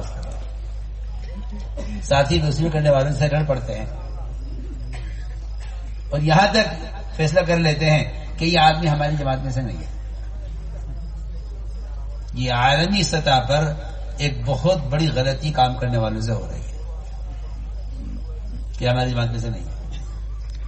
کیونکہ قرآن یہ کہتا ہے کہ اگر تمہارا خیال کسی شخص کے بارے میں یہ بھی ہے کہ یہ آدمی مومن نہیں ہے، کافر ہے، تو تم اس کو یہ مت کہو لستا مومنہ، کہ تم اسے یہ مت کہو کہ تم مومن نہیں ہے. اگر تمہیں شبہ ہے، اگر تمہیں کسی انسان کے بارے میں شبہ ہے کہ یہ کافر ہے یا مومن ہے، تب بھی تمہیں اجازت نہیں ہے کہ تم اس کو کافر کہو. آپ سوچئے. تو میں نے عرض کیا کہ یہ ایک عالمی بیماری پھیل گئی ہے کہ یہ آدمی ہمارا آدمی نہیں ہے. انہوں نے خیانت کی ہے، انہوں نے غلطی کی ہے، انہوں نے بے اصولی کی ہے، ان کو نکال دیا جائے. میرا دل چاہتا ہے کہ آپ کو واقعہ سنا، جس واقعے سے معلوم ہوگا کہ کوئی بے اصولی کسی عذر کی ایسی بھی ہو سکتی ہے. ایک صحابی تھے حاطب بن ابی بلتعہ. آپ صلی اللہ علیہ وسلم نے مکہ مکرمہ پر حملے کا ارادہ کیا، اس کے لیے چھپ کر آپ نے تیاری کی. ظاہر بات ہے کہ جنگی تیاریاں دشمن سے چھپا کر کی جاتی ہیں. جو تیاری کر رہے تھے آپ، تو انہوں نے آپ صلی اللہ علیہ وسلم کے اس راز کو اور اس چھپ کر تیاری کرنے کی مشرکین مکہ کو خبر کرنی چاہیے. خط لکھا ان کو کہ محمد صلی اللہ علیہ وسلم تم پر حملے کی تیاری کر رہے ہیں. اور یہ اتنی بڑی غلطی تھی جس کو نعوذ باللہ ثم نعوذ باللہ جاسوسی کہا جائے. یہی ہے کہ نعوذ باللہ یہ آدمی منافق ہے. یہ انہوں نے خط لکھ دیا. ادھر خط چلا مدینہ منورہ سے کفار کے نام، ادھر وحی آ گیا آسمان سے، کیونکہ اللہ تعالیٰ اپنے دین کے محافظ ہیں. وہ جو خیانت کرے گا وہ پکڑا جائے گا. تو سیدھی بات ہے. ادھر سے وحی آ گئی کہ جلدی دو آدمیوں کو بھیجو، اور وہ جا کر خط لے کر آئے. ایک عورت ملی راستے میں، جہاں آپ نے فرمایا تھا وہاں عورت ملی، وہاں سے اس سے خط لیا. صحابہ نے لا کر آگ کا پیش کیا. خط کھل گیا. خط میں لکھا ہوا تھا کہ محمد صلی اللہ علیہ وسلم مکے پر حملے کی تیاری کر رہے ہیں اور تم اپنا انتظام کر لو. اور یہ خبر کر دی ان کو. آپ نے بلایا حاتب کو. حاتب کیا بات ہے؟ یعنی اتنی بڑی بات صاف ہو گئی. وحی سے پتہ چل گیا کہ انہوں نے خیانت کی ہے اور جاسوسی کی ہے. اس میں کوئی شک نہیں ہے کہ اب حاتب سے کوئی اس کی تصدیق کرائی جائے. کسی آسمان کی تصدیق ہو گئی اور کیا چاہیے. میں بہت اہم بات کر رہا ہوں.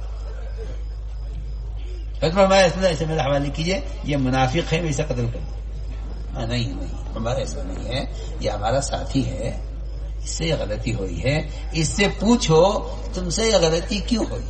آپ سوچیے، قربان جائیے محمد صلی اللہ علیہ وسلم کی اس شفقت اور محبت کو کہ ایک شخص آپ کے دشمن کو آپ کے اندر کی بات جا کر بتا رہا ہے اور آپ فرما رہے کہ نہیں عمر یہ مت کہو، یہ منافق ہے.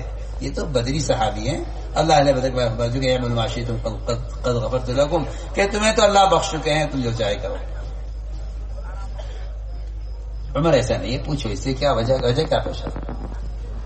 حاتم سے کیوں کیا تم؟ حاتم نے عرض کیا رسول اللہ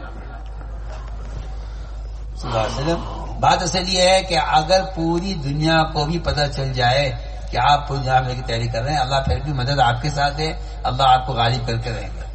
یہ میرا یقین ہے. تم نے ایسا کیوں کیا؟ کہ میرے بچے وہاں ہیں، ان کا کوئی دیکھنے والا نہیں ہے. میں نے کفار پر احسان کیا تھا تاکہ میرے احسان کے بدلے وہ میرے بچوں کی حفاظت کر لیں، اس لیے مجھ سے غلطی ہو گئی. آپ صلی اللہ علیہ وسلم نے ان کی غلطی کو تسلیم کیا، ان کے عذر کو تسلیم کیا. اس لیے اس کام کا اصول ہے یہ جو قربانی دیا ہوا عملہ ہے اس کو بجائے متہم کر کے ضائع کرنے کے ان کی غلطیوں کی اچھی تعویل کرو. غلطی کی تعویل کرنا یہ خلفاء راشدین کا، صحابہ کرام کا ایسا معمول رہا ہے. جسے میں نے عرض کیا یہ واقعہ حضرت علی کیا چور لایا گیا پکڑ کر، اس نے چوری کی ہے. حضرت نے اس کی چور نے اعتراف کر لیا چوری کا، اور اونٹ چرایا گیا تھا. حضرت نے پوچھا کہ آپ نے اونٹ چرایا؟ کہ جی میں نے اونٹ چرایا. حضرت نے تعویل کی، فرمایا نہیں، مومن چوری نہیں کرتا، وہ تم اپنا اونٹ سمجھ کر کھول رہے ہوں گے، وہ اونٹ ساری ایک سی شکل کے ہوتے ہیں، وہ کسی دوسرے کا نکلا، انہوں نے تمہیں چور بنا دیا. ایسا ہو گیا ہوگا. سنیے آپ، ہم تو چور تیار کریں اور وہاں معترف چور اعتراف کر رہا ہے چوری کا، اور یہ دیا ہوا کہ نہیں مومن چوری نہیں کر سکتا، تم اپنا اونٹ سمجھ کر کھول رہے ہوں گے، وہ کسی دوسرے کا نکلا، لوگوں نے تمہیں چور بنا دیا. کہ ایسا نہیں، میں نے چوری کی ہے. پہلی کوشش تو یہ ہوئی کہ تعویل کر کے اس کی چوری ثابت نہ ہو. جب چوری ثابت ہو گئی تو فرمایا بلاؤ، جلاد کو بلاؤ اس کا ہاتھ کاٹنے کے لیے.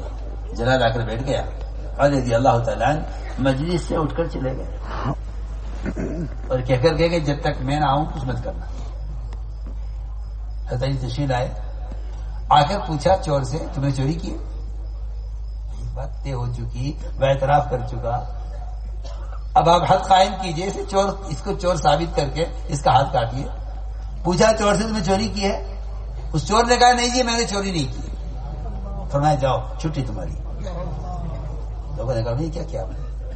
فرمایا میں نے اس کو پکڑا تھا اس کے اعتراف پر، اس کے اقرار پر، اور چھوڑ دیا اس کے انکار پر. مومن کہہ رہا میں نے چوری نہیں کی، تو یہ کیوں پکڑو اسے؟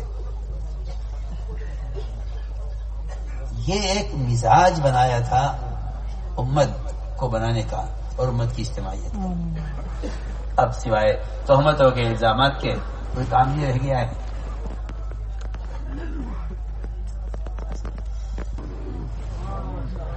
ایک حکم یہ ہے نبی کو کہ آپ اپنے ساتھیوں کے لیے استغفار کریں. ساتھیوں کو چاہیے ساتھیوں کے لیے استغفار کیا کریں. بلکہ آپ صلی اللہ علیہ وسلم منافقین کے لیے استغفار کرتے تھے. اللہ نے منع کیا استغفر اللہ تستغفر، فرمایا اللہ نے اختیار دیا ہے استغفار کرو نہ کرو، میں نے کرنے کا اختیار کیا. اللہ نے فرمایا 70 مرتن نہیں یغفر اللہ لہم، فرمایا کہ میں 70 سے زیادہ استغفار کروں گا تاکہ اللہ ان کو معاف کرے. جو منافقین کے لیے استغفار کرنا چاہتے ہوں، اللہ کے منع کرنے کے باوجود وہ مومن کے لیے کتنا استغفار کرتے ہوں گے. تو میں نے عرض کیا کہ ایک چوتھا کام یہ ہے امت کی اجتماعیت کے جو 4 کام میں نے عرض کیا ہے: شفقت اور عفو اور استغفار، اور چوتھا کام مشورہ. یہ بہت اہم ہے. آپ ان سے مشورہ کیجیے، ان سے رائے لیجیے. سمجھتے تھے کہ جو ساتھی سے رائے نہیں لے گا وہ ساتھی سے کام کیسے لے سکے گا؟ کہ رائے لو ان سے کام لو. ایک مثال عرض کرتا ہوں، آپ کے گھر میں شادی ہے، آپ کی بیٹی، آپ کی اختیار میں بیٹی کی شادی، آپ جہاں چاہے کر دیں. اگر آپ اعزاء اقارب کو جمع نہیں کریں گے، اس سے رائے نہیں لیں گے، تو یہ آپ کی تقریب میں شریک نہیں ہوگی. چھوٹے سے مثال دے رہا ہوں ایک گھر کی. خالہ سے پوچھو، تایا سے پوچھو، چچا سے پوچھو، رشتہ آیا ہے بچی کا، فلاں سے پوچھو، فلاں سے پوچھو. ایک مثال عرض کر رہا ہوں. ایک کافرہ بلقیس، سورج کی پجاری، صبح علیہ السلام نے اس کو خط لکھا. اس نے کہا میں کوئی فیصلہ نہیں کروں گی اپنے سارے وزراء سے رائے لیے بغیر. ایک کافرہ، ایک سورج کی پجاری مجھے کہہ رہی ہے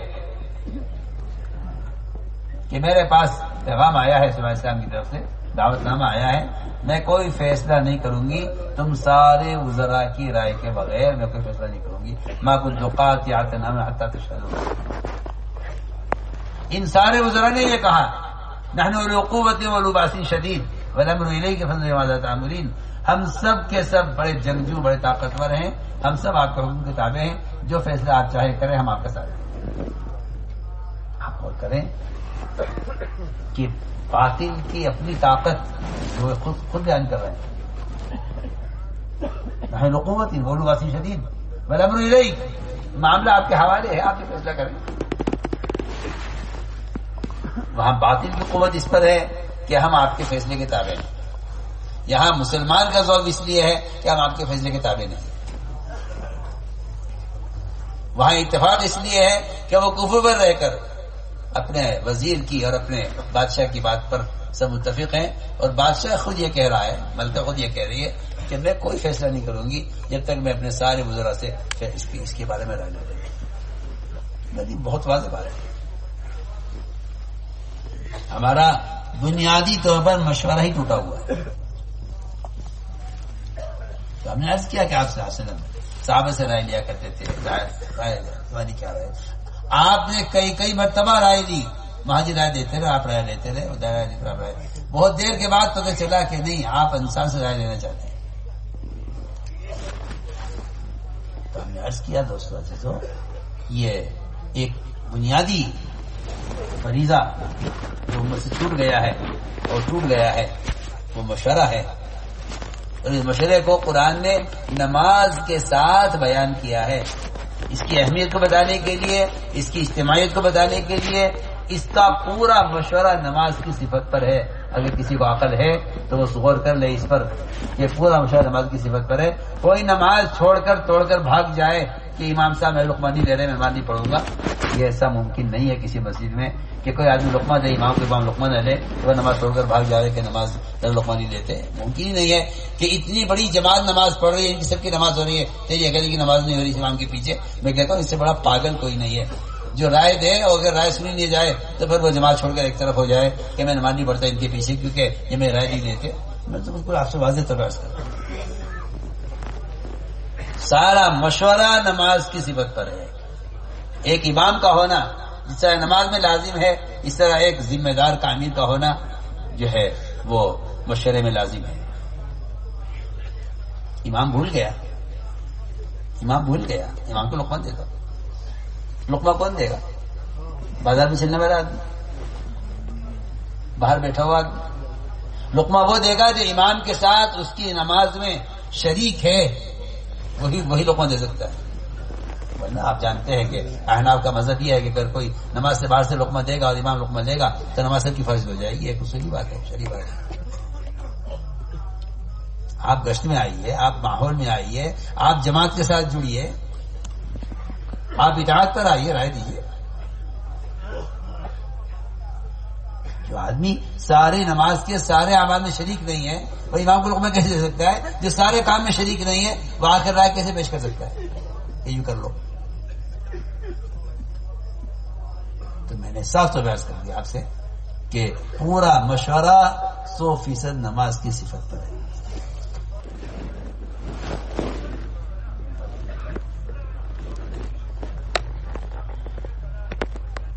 مشورے کا اصول ہے یہ کہ جو چیز مشورے میں طے ہو جائے ساتھی سب اس پر مجتمع ہو جائے. اس لیے کہ یہ منافق کا ہی مزاج ہے، صرف اللہ کی قسم اگر کہہ رہا ہوں، صرف منافق کا یہ مزاج ہے کہ وہ یہ کہے گا اپنی رائے پر اصرار کر کے کہ ہمیں آپ کی رائے سے اتفاق نہیں ہے، اس لیے ہم آپ سے الگ ہو جائیں. بہت اہم بات آپ سے، جہاں رائے پر اصرار ہوگا وہاں افتراق ہوگا. یہ سیرت اس سے بھری ہوئی ہے. جہاں کسی کو بھی اپنی رائے پر اصرار ہوگا کہ ہماری یہ رائے، ایسا کرنے والے وہ اجتماعیت سے کٹ کر رہیں گے. میں آپ سے بالکل یقینی طور پر عرض کر رہا ہوں. اور پھر وہ اتنا نہیں کریں گے، پھر وہ یہ کریں گے کہ بھئی آؤ ہماری رائے والے کون کون ہمارے ساتھ ہو جاؤ، ہم بھی فلاں نہیں، آپ بھی ہمارے رائے والے، آپ بھی ادھر آ جاؤ، آپ بھی ادھر آ جاؤ. یہ ہے سب سے بڑا جرم امت کو کاٹنے کا، کہ اپنی ایک رائے کی وجہ سے اپنے ساتھیوں کو لے کر الگ ہو جانا. یہ میں آپ سے یقین سے عرض کر رہا ہوں، یہ کام صرف منافق کر سکتا ہے، مومن نہیں کر سکتا. میں بہت آپ سے ایک دل کی ایک بات عرض کر رہا ہوں. اس امت کے افتراق کا سبب یہی ہوا ہے. میں مثال عرض کرتا ہوں، دھیان سے سننا. احد کا موقع ہے، آپ سے صاحب سے مشورہ کیا کہ کیا رائے ہے، باہر نکل کر مقابلہ کریں، مدینے میں رہ کر مقابلہ کریں. مختلف رائے آ گئی. بعض کی رائے یہ تھی کہ مدینے میں رہ کر مقابلہ کریں، نوجوانوں کا جذبہ تھا باہر نکل کر مقابلہ کرنے کا. جب رائے آ گئی تو ظاہر بات ہے کہ 100 رائے ہیں، 50 رائے ہیں، تو رائے ایک ہو جائیں اسی کے لیے فیصلہ ہوتا ہے. رائے کو ایک کرنے کے لیے فیصلہ ہوتا ہے، اور فیصلے کا مقصد یہ ہوتا ہے کہ اب دل میں رائے باقی نہیں رہنی چاہیے. آپ نے فیصلہ یہ فرمایا کہ باہر نکلنا ہے. منافقین کا سردار عبداللہ بن ابی بن سلول، اس نے کہا نہیں جی ہماری رائے تو باہر نکلنے کی نہیں ہے، ہماری رائے تو یہ ہے کہ ہم مدینے میں رہ کر مقابلہ کریں. ہمارا تجربہ ہے، یہ ہمارا تجربہ ہے، ہمارا پرانا تجربہ ہے، ہم تجربے کی بنیاد پر کہہ رہے ہیں. چنانچہ جب فیصلہ ہو گیا نکلنے کا تو یہ نے آواز لگائی کہ بھئی میری رائے والے کون کون ہیں، وہ ایک طرف ہو جائے. میں آپ سے بالکل سب سے عرض کر رہا ہوں کہ میرے رائے والے لگو گئے. عبداللہ بن ابی بن سلول منافقین کا سردار، یہ 300 آدمیوں کو لے کر لگو گئے. 1000 کا قافلہ تھا صحابہ کا، وہ 1000 کا قافلہ تھا جن میں سے 300 ٹھہر گئے اس کے ساتھ، اور 700 صحابہ نکلے میدان احد میں. ادھر مشرکین 3000 تھے، ادھر یہ 1000 تھے، ان میں سے بھی 300 کم ہو گئے. ان 700 صحابہ نے آپ صلی اللہ علیہ وسلم کا حکم مانا اور یہ میدان میں اترے. اللہ کی شان، میں آپ سے بہت کام کی بات کہہ رہا ہوں. جو لوگ اطاعت کے ساتھ، اجتماعیت کے ساتھ ایک میدان میں اتر جائیں، اگر ان میں افتراق پیدا ہوا کہ نہیں جی ہم آپ سے تو جڑے ہوئے ہیں لیکن آپس میں جڑے ہوئے نہیں، ہم آپ کی بات تو مان لیں گے لیکن جو ہمارا علاقائی امیر ہے نا، علاقائی ذمہ دار، اس کی بات نہیں مانیں گے. میں بہت کانٹے کی بات عرض کر رہا ہوں. یہ احد کا میدان میرے آپ کے لیے ایک ایسی زندہ مثال ہے کہ اگر اللہ کرے کام کرنے والے اس پر غور کر لیں.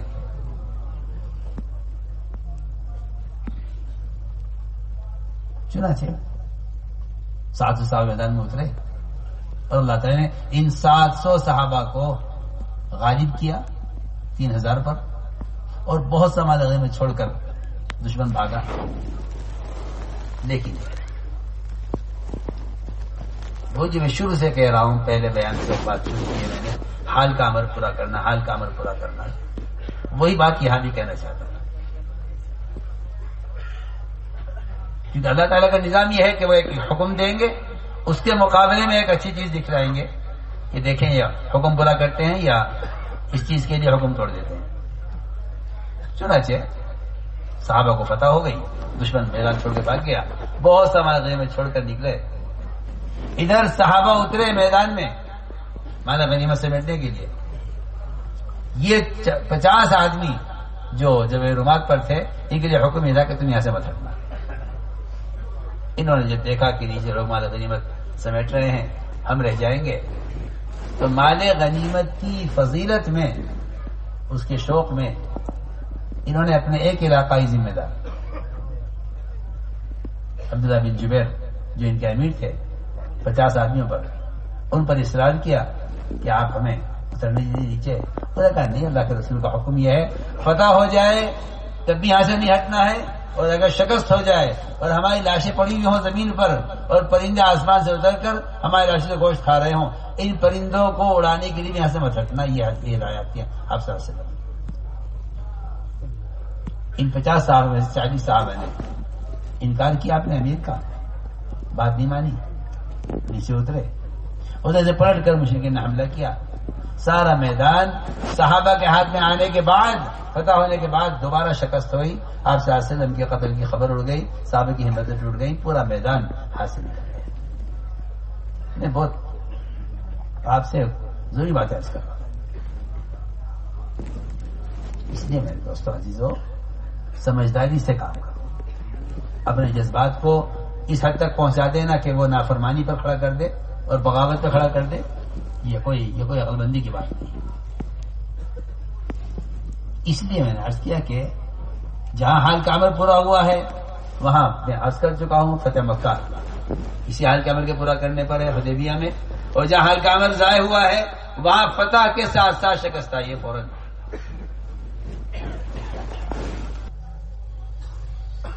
میرے عزیز دوستو،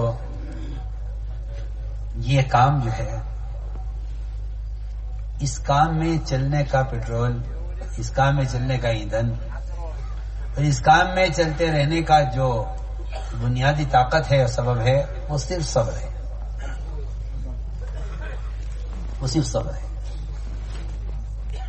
اور ساتھ سے سوال کرتے ہیں ہم کب تک صبر کریں؟ بعض کہ ہم امیر صاحب کب تک صبر کریں؟ اچھا، امیر کو صبر کرنا، کیا امیر تم پر ظلم کر رہا ہے؟ اگر تمہاری رائے امیر نے قبول نہیں کی تو تم رائے کو اپنا اتنا اہم حصہ کیوں سمجھ رہے ہو کہ تمہاری رائے پر عمل نہ ہونا تم پر ظلم ہونا ہے؟ میری تو عقل حیران ہے کہ رائے پر اصرار یہاں تک پہنچ جائے کہ امیر صاحب ہماری بات نہیں مانتے. وہ امیر تمہارا غلام ہے، وہ مامور ہے یا وہ امیر ہے؟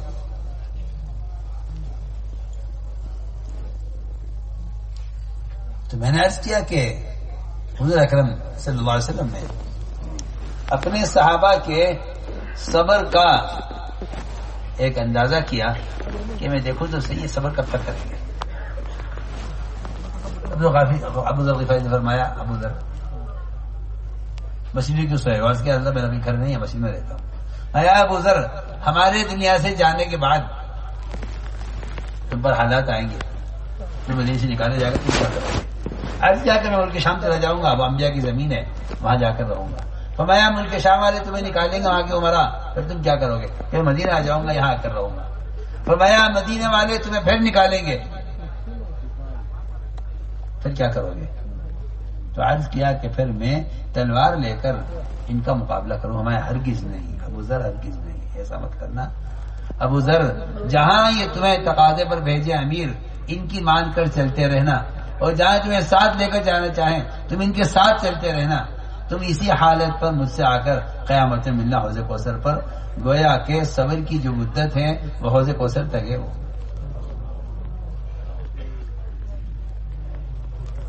کافر کی جو قبر ہوتی ہے، کافر کی قبر ہوتی ہے خواہشات کے میدان کے اندر. اس کی خواہشات کا میدان اس کی زندگی سے وسیع ہوتا ہے، اور مومن کی جو قبر ہوتی ہے وہ اس کے صبر کے میدان کے اندر ہوتی ہے. اس کا میدان صبر اس کی زندگی سے زیادہ وسیع ہوتا ہے.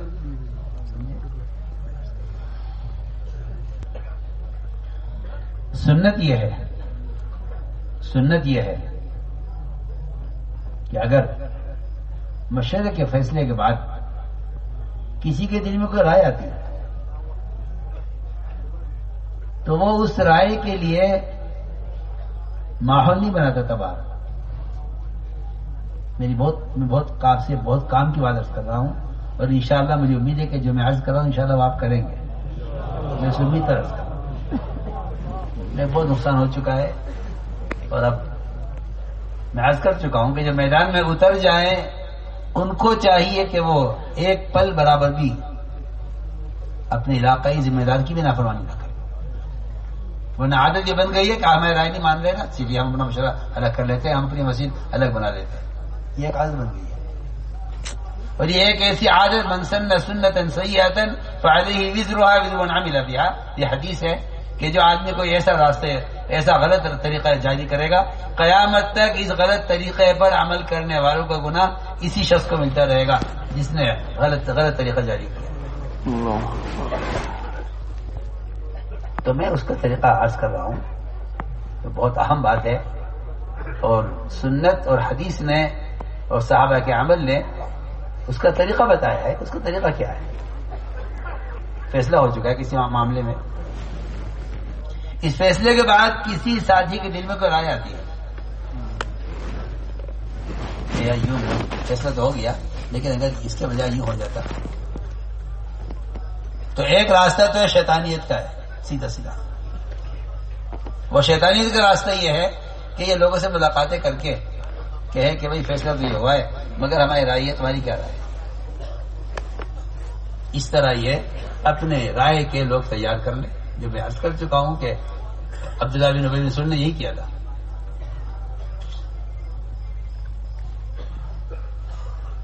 اس کے لیے سازی تیار کر لیں، اس کے ان کے ذہن بنانا، پھر ان کا کہنا کل مشورے میں آؤ گے تو تم آواز اٹھانا اور کہنا کہ بھائی ہمیں یوں نہیں کرنا ہے یوں کرنا ہے. اول تو میری ایک بات یاد رکھنا کہ کبھی بھی مشورے میں فریق بن کر مت آؤ. یہ عدالت نہیں ہے، مشورہ ہے. یہ سوچ کر آنا کہ ہم یہ کرائیں گے اور ہم یہ بات رکھیں گے اور ہم بڑی بات طے کرائیں گے، یہ فریق بن کر آنا مشورے میں یہ عدالت نہیں ہے، یہ عبادت ہے. عبادت میں متی بن کر آیا جاتا ہے، فریق بن کر مسجد میں کوئی نہیں آتا کہ ہم دو فریق بن کر آئے. یہ آپ دماغ میں بٹھا لیجئے اپنی، جو میں کہہ رہا ہوں سمجھ کر کہہ رہا ہوں.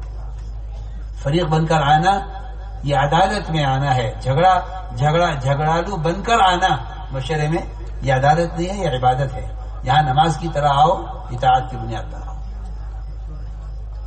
تو میں اسے عرض کر رہا تھا کہ ہو سکتا ہے کسی کے دل میں کوئی رائے فیصلے کے بعد آ جائے.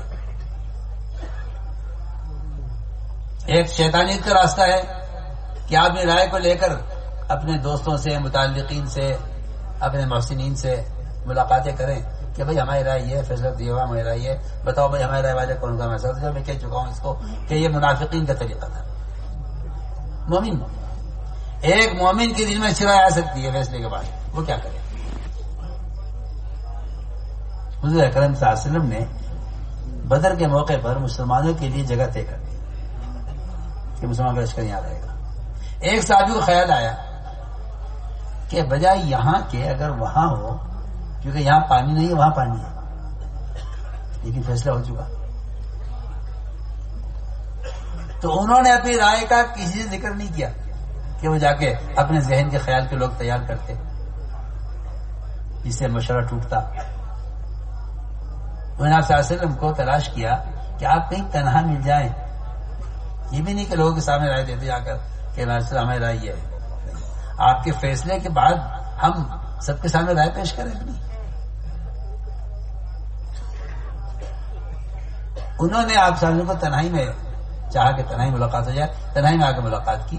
آج کے رسول اللہ پہلا سوال تو یہ ہے کہ جو آپ نے جگہ طے کی ہے بدر کی مسلمانوں کے لشکر کے لیے، یا آسمان سے وحی پر طے کی ہے یا اپنے رائے سے طے کی ہے، یہ بتا رہی ہے.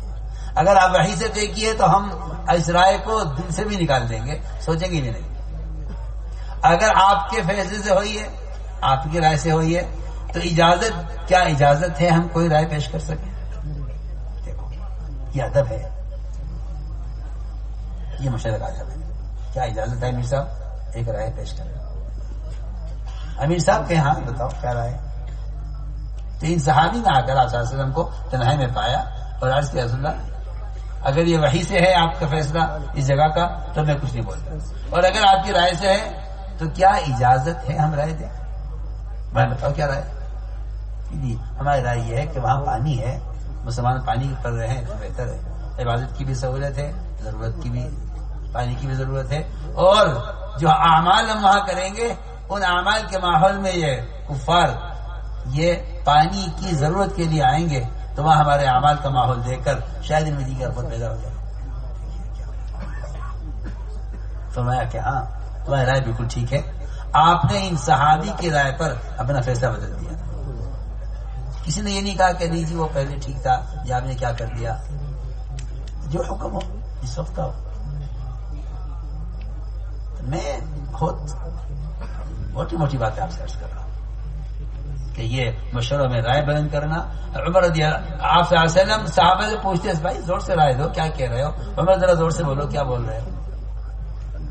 اتنا ادب جتنے کفار کی طرف سے جو ہے جاسوس آیا کرتے تھے اور مشرکی کے اور اعداء اسلام کی طرف سے لوگ آ کر دیکھتے تھے، وہ صرف دو چیزوں کا اثر لے کر جاتے تھے، اپنے بادشاہ جا کے کہتے کہ تم ان کا مقابلہ نہیں کر سکتے، ایک ان کی نماز کا وقار اور ایک ان کے مشورے کا وقار، یہ دو چیزیں ان کا ایسی ہیں کہ ہم ان کا مقابلہ نہیں کر سکتے۔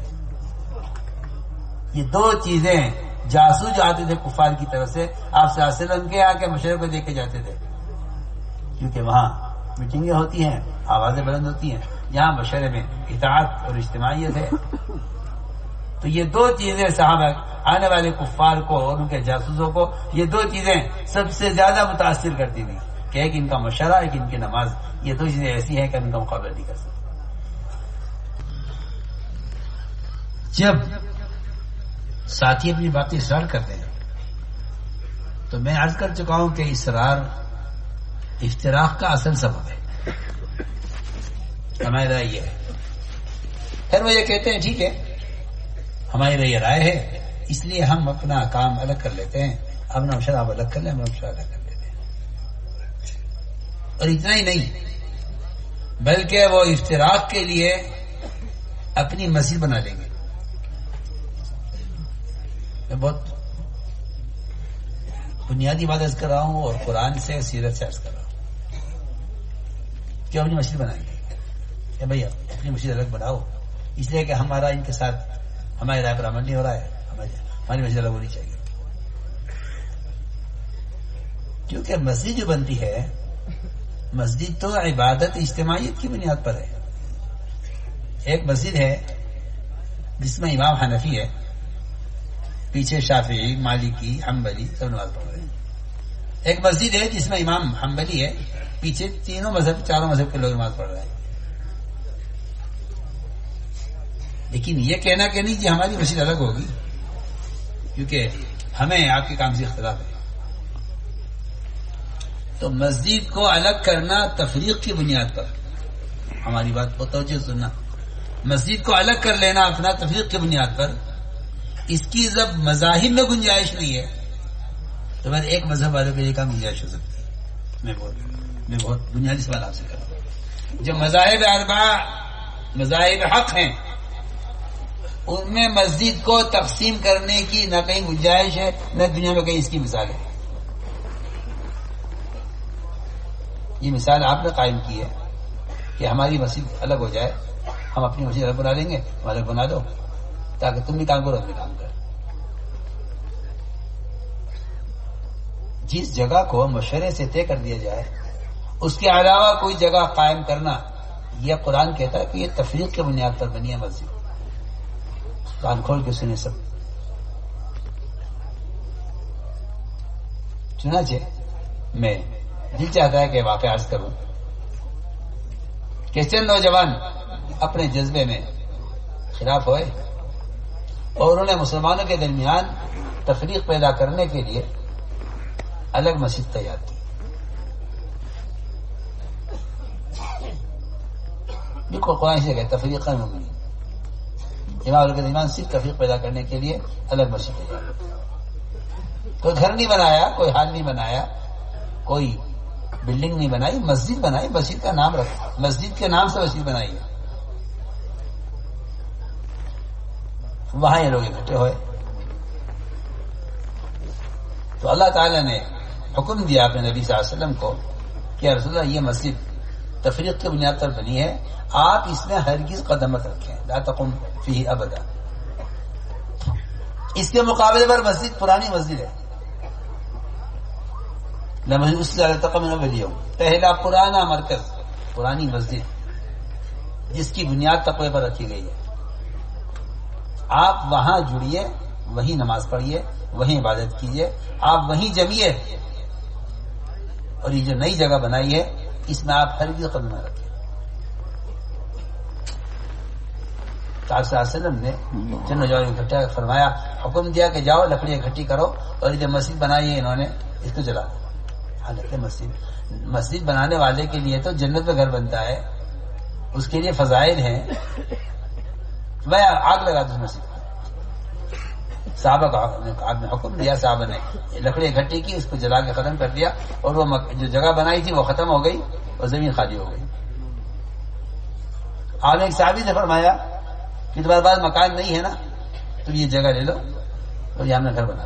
حالانکہ مسجد جہاں بن جائے وہ تو مسجد ہے قیامت تک کے لیے، اس پر کسی کا مکان بننے کیا مطلب ہے؟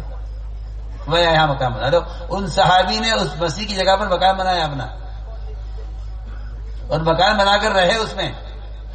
وہ صحابی کہتے ہیں اس مسجد کی جگہ پر میں گھر بنا کر رہا، پوری زندگی بے اولاد رہا، اور کسی مرغی نے میرے گھر میں انڈوں میں سے بچے نہیں نکالے، اور کسی کبوتر نے میرے گھر میں گھونسلہ نہیں بنایا۔ یہ اس تفریق کی نحوست تھی کہ میں جب تک اس گھر میں رہا بے اولاد رہا۔ وَإِذَا تَوَلَّى سَعَى فِي الْأَرْضِ لِيُفْسِدَ فِيهَا وَيُهْلِكَ الْحَرْثَ وَالنَّسْلَ، کیونکہ جہاں تفریق ہوگی وہاں اس تفریق کے اثرات جو ہے نسل پر بھی پڑیں گے، اور کھیتیوں پر بھی، اور پیداوار پر بھی، اور تجارتوں پر بھی، اور ساری تمام نظام دنیا پر اس کی نحوست کا اثر پڑے گا، کیونکہ یہ تفریق کی بنیاد پر بنائی گئی۔ ایک صحابی نے کہ انکار کر دیا کہ میں کیسے یہاں گھر بنا لوں، آپ کو تو اللہ نے منع کیا، میں یہاں رہوں۔ دوسرے نے گھر بنا لیا، وہ یہ کہتا ہے۔ تو میں نے عرض کیا کہ یہ کوئی کام نہیں ہے، یہ کوئی کمال نہیں ہے کہ ٹھیک ہے ہم الگ کوئی کام کر لیں گے، نہیں۔ میں بات یاد رکھیں آپ، بہت عام بات ہے یہ بات، آپ یاد رکھیں سب کہ جب تک کوئی امیر، ملکی امیر ہو، علاقائی امیر ہو، جب تک وہ اپنے ساتھیوں کو اللہ کا انکار کرنے کا حکم نہ دے، اور جب تک وہ اپنے ساتھیوں کو نماز چھوڑنے کا حکم نہ دے، اس وقت تک اطاعت کرنا واجب ہے۔ تو گنجائش ہی نہیں، آپ تو بہت معمولی باتوں پر ٹھیک ہے ہمارا آپ کے جوڑی میں ہم الگ ہو جاتے ہیں۔ اتنی گنجائش شریعت نے رکھی ہے، جب تک امیر تمہیں کھلے کفر کا حکم نہ کرے، نعوذ باللہ، اور جب تک تمہیں امیر نماز چھوڑنے کا حکم نہ کرے، تمہارے ذمہ اس کی مان کر چل جائے۔ اور اگر اطاعت نہیں ہے تو پھر نہ نصرتیں ہیں، نہ تربیت ہے، نہ کوئی مدد ہے، کچھ نہیں ہے۔ اس لیے کہ وہ ساری نصرتیں مددیں قرآن جگہ جگہ سے بیان کیا ہے کہ ساری مددیں واپس کی اجتماعیت کے ساتھ۔ آدمی سوچتا ہے کہ ہم تو صحیح کر رہے ہیں، ہم تو کام کے لیے کر رہے ہیں۔ افتراق کے ساتھ میں ایک عبداللہ بن مسعود رضی اللہ عنہ کا قول عرض کرتا ہوں، فرماتے ہیں کہ جو ناگواریاں، دشواریاں، دقتیں، تکالیف ساتھ رہنے میں پیش آ رہی ہیں، وہ بہت بہتر ہیں ان تمام خیروں سے جو خیر تمہیں افتراق میں نظر آ رہی ہے۔ یہ ایک ایسا اصول ہے امت کی اجتماعیت کا کہ ٹھیک ہے امیر سے ناگواری پیش آ رہی ہے، امیر سے ناگواری پیش آ رہی ہے، ٹھیک ہے، لیکن الگ ہو جانا کہ ٹھیک ہے ہم الگ ہو جاتے ہیں۔ تو میں عرض کر رہا ہوں کہ وہ الگ ہونے والے کہتے ہیں کہ نہیں جی ہم تو بہت صحیح کر رہے ہیں، بہت ہماری نیت بہت اچھی ہے، ہم کام ہی چاہتے ہیں۔ قرآن نے ان کا عجیب خلیہ بیان کیا ہے۔ قرآن کہتا ہے یہی سی آیت کے ساتھ جو میں نے ابھی پورا مسجد کا واقعہ عرض کیا ہے، اس مسجد کے بنانے والوں نے یہ کہا وَلَا يَحْلِفُنَّ إِنْ أَرَدْنَا إِلَّا الْحُسْنَى. اگر آپ غور کریں تو اس میں 4 تاکید ہیں. لام تاکید علماء جانتے ہیں. وَلَا يَحْلِفُنَّ لام تاکید. لام تاکید کے لیے، حلف تاکید کے لیے، قسم حلف تاکید کے لیے، یمین تاکید کے لیے ہوتی ہے.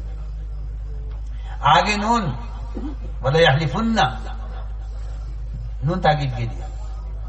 آگے انکار اور نفی اور جو ہے استثناء علماء جانتے ہیں. ان اردنا الا الحسن، ان الا یہ تاکید کے لیے. یہ 4 تاکید ہیں اس کے اندر.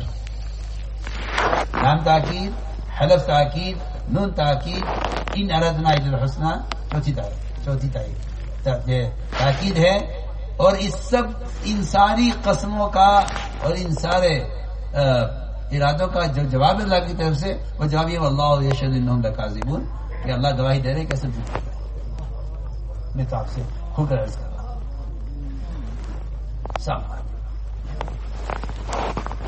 سب کا جواب اللہ کی طرف سے ہے.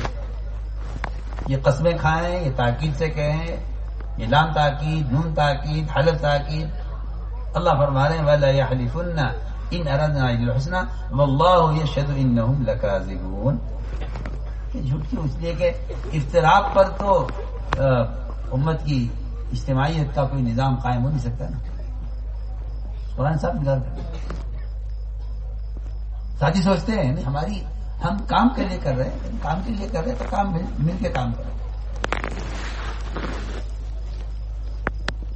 اس لیے ہماری آپ سب سے درخواست ہے کہ چھوٹی چھوٹی معمولی باتوں پر اپنے وشے الگ کر لینا، ساتھیوں کو الگ کر لینا، یہ بالکل نہیں ہونا چاہیے. بلکہ میں فرض کر دیتا ہوں کہ جو اہمیت جماعت کی نماز کی ہے وہ اہمیت ہمارے مشاہدے کی ہے. تو میں نے عرض کیا کہ سیرت میں، قرآن میں صرف 2 سبب ملتے ہیں امت کے لیے غیبی مدد میں. ایک سبب آپس کی اجتماعیت، اس کو میں نے عرض کر دیا. دوسرا جو سبب ہے وہ انفرادی دعوت. انفرادی دعوت ان قلموں نے، کاغذوں نے، ان گندے موبائلوں نے اس کو ختم کر دیا. مجھے اس بات کا اتنا افسوس ہے کہ اس زمانے کے کچھ لوگ ان آلات کی ایسی تائید کرتے ہیں گویا انہوں نے دعوت دینے کا اس کو ایک باطل آلے کو دعوت کے فریضے کے ادا کرنے کا ذریعہ سمجھ لیا ہے. میں کہتا ہوں اس سے بڑا پاگل اور احمق کوئی نہیں ہو سکتا جس کا خیال یہ ہو کہ نبی کا طریقہ ہے، نبی کا فریضہ ہے دعوت، اس سے بھی ادا ہو سکتا ہے. میں کہتا ہوں اس سے بڑا احمق اور گدھا کوئی نہیں ہے. جب عقلیں خفت ہو جاتی ہیں اور یہود و نصارہ گدے پر سوار ہو جاتے ہیں تو بھائی ان آلات باطل دل کی اشاعت کے لیے اچھے لگتے ہیں. اس کے علاوہ کوئی بات نہیں. اس کے علاوہ کوئی بات نہیں. یہ ایک فریضہ ہے نماز کی طرح. اگر خدا کی قسم اس کے لیے بدل استعمال نہیں ہوا، اللہ مدد نہیں کریں گے، تربیت نہیں کریں گے. یہ میں قسم کھا کر کہہ سکتا ہوں. نہ تربیت ہوگی نہ مدد ہوگی. تو میں عرض کر رہا ہوں کہ ایک بدنی عبادت ہے دعوت.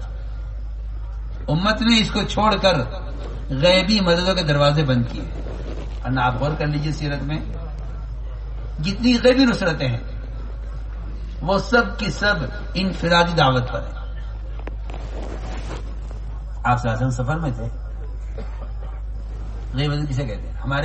ہمارے آج کل کے مزاج میں غیبی مدد کا مطلب یہ ہے کہ بغیر کھانے کے کھانا مل جائے، بغیر پانی کے پانی مل جائے، اور کہیں سے خزانہ نکل آئے، آسمان سے کھانا اتر جائے، شیر کے اندر میں تھپڑ مار دیں. یہ غیبی مدد ہے.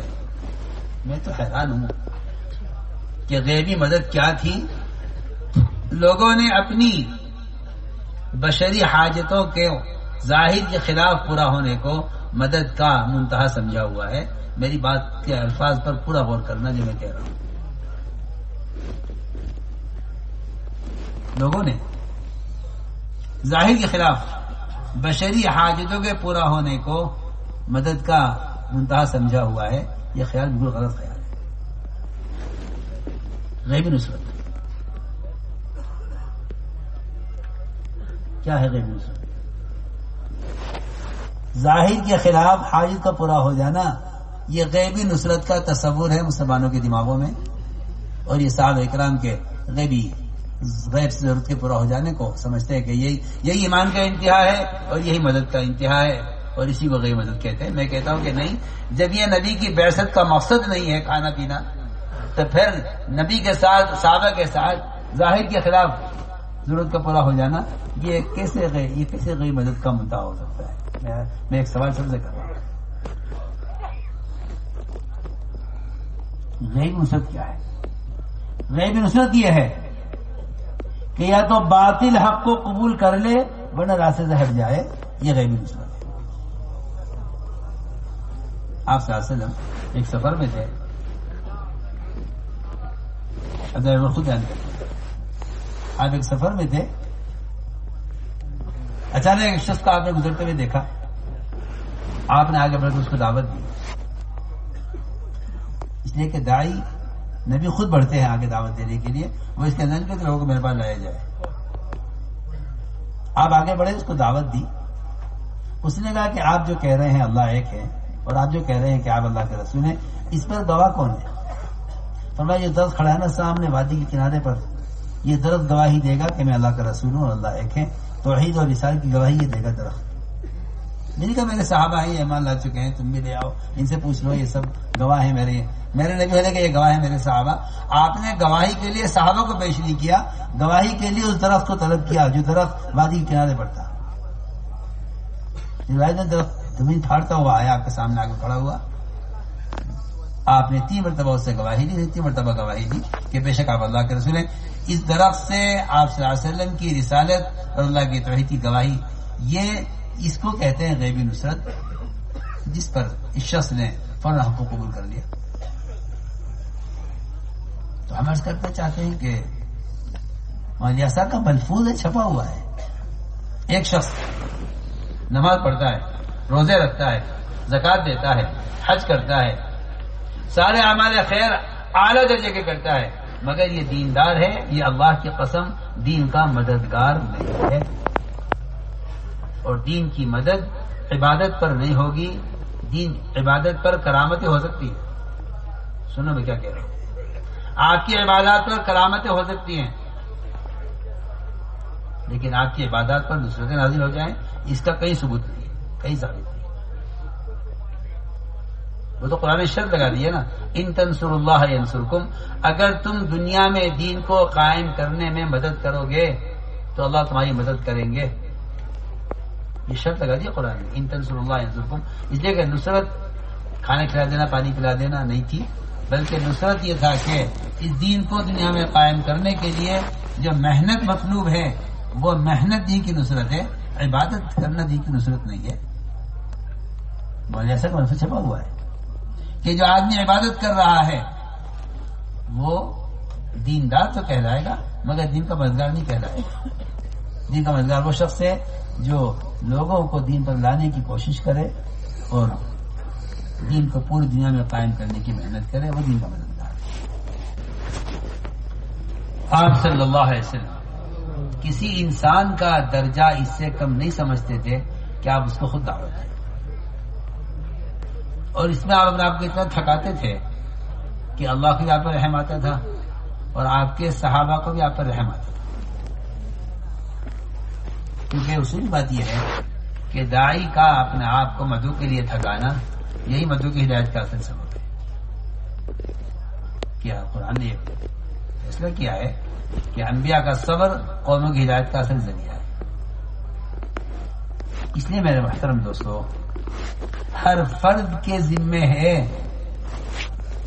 اس لیے کہ امر معروف و نہی عن منکر یہ 2 بنیادی فریضے ہیں جن کا خود اپنی ذات سے ادا کرنا یہی دعوت ہے۔ دعوت کہتے ہی اس کو ہے کہ آپ اس فریضے کو اپنی ذات سے خود ادا کریں۔ اس فریضے کو ادا کرنے کے لیے گشت ہے، اسی کے لیے مقامی کام ہے، اسی کے لیے باہر کا خروج ہے۔ یہ ساری نقل و حرکت چلت پھرت اس فریضے کو ادا کرنے کے لیے ہے، اور 100 بار اللہ کی قسم کھا کر اللہ کو گواہ بنا کر کہتا ہوں کہ یہ فریضہ کسی قلم سے، کسی کتاب سے یہ فریضہ ادا نہیں ہوگا، نہیں ہوگا، نہیں ہوگا۔ آپ چاہے دلائل لائیے، آپ چاہے کچھ کر لیجئے. یہ ایسا فریضہ ہے کہ یہ اس کے ادائیگی کا کوئی ذریعہ نہیں ہے، اس طرح نماز کے پڑھنے کا کوئی ذریعہ نہیں ہے سوائے بدن کے استعمال کے. اس لیے دعوت کے فریضے کو ادا کرنے کا کوئی ذریعہ نہیں ہے سوائے بدن کے استعمال کے. تو آپ صلی اللہ علیہ وسلم اس میں اپنے آپ کو اتنا تھکایا کرتے تھے کہ صحابہ اکرام کو آپ پر رحم آیا کرتا تھا. اس لیے اس امت کے خیر امت ہونے کے لیے دعوت شرط ہے.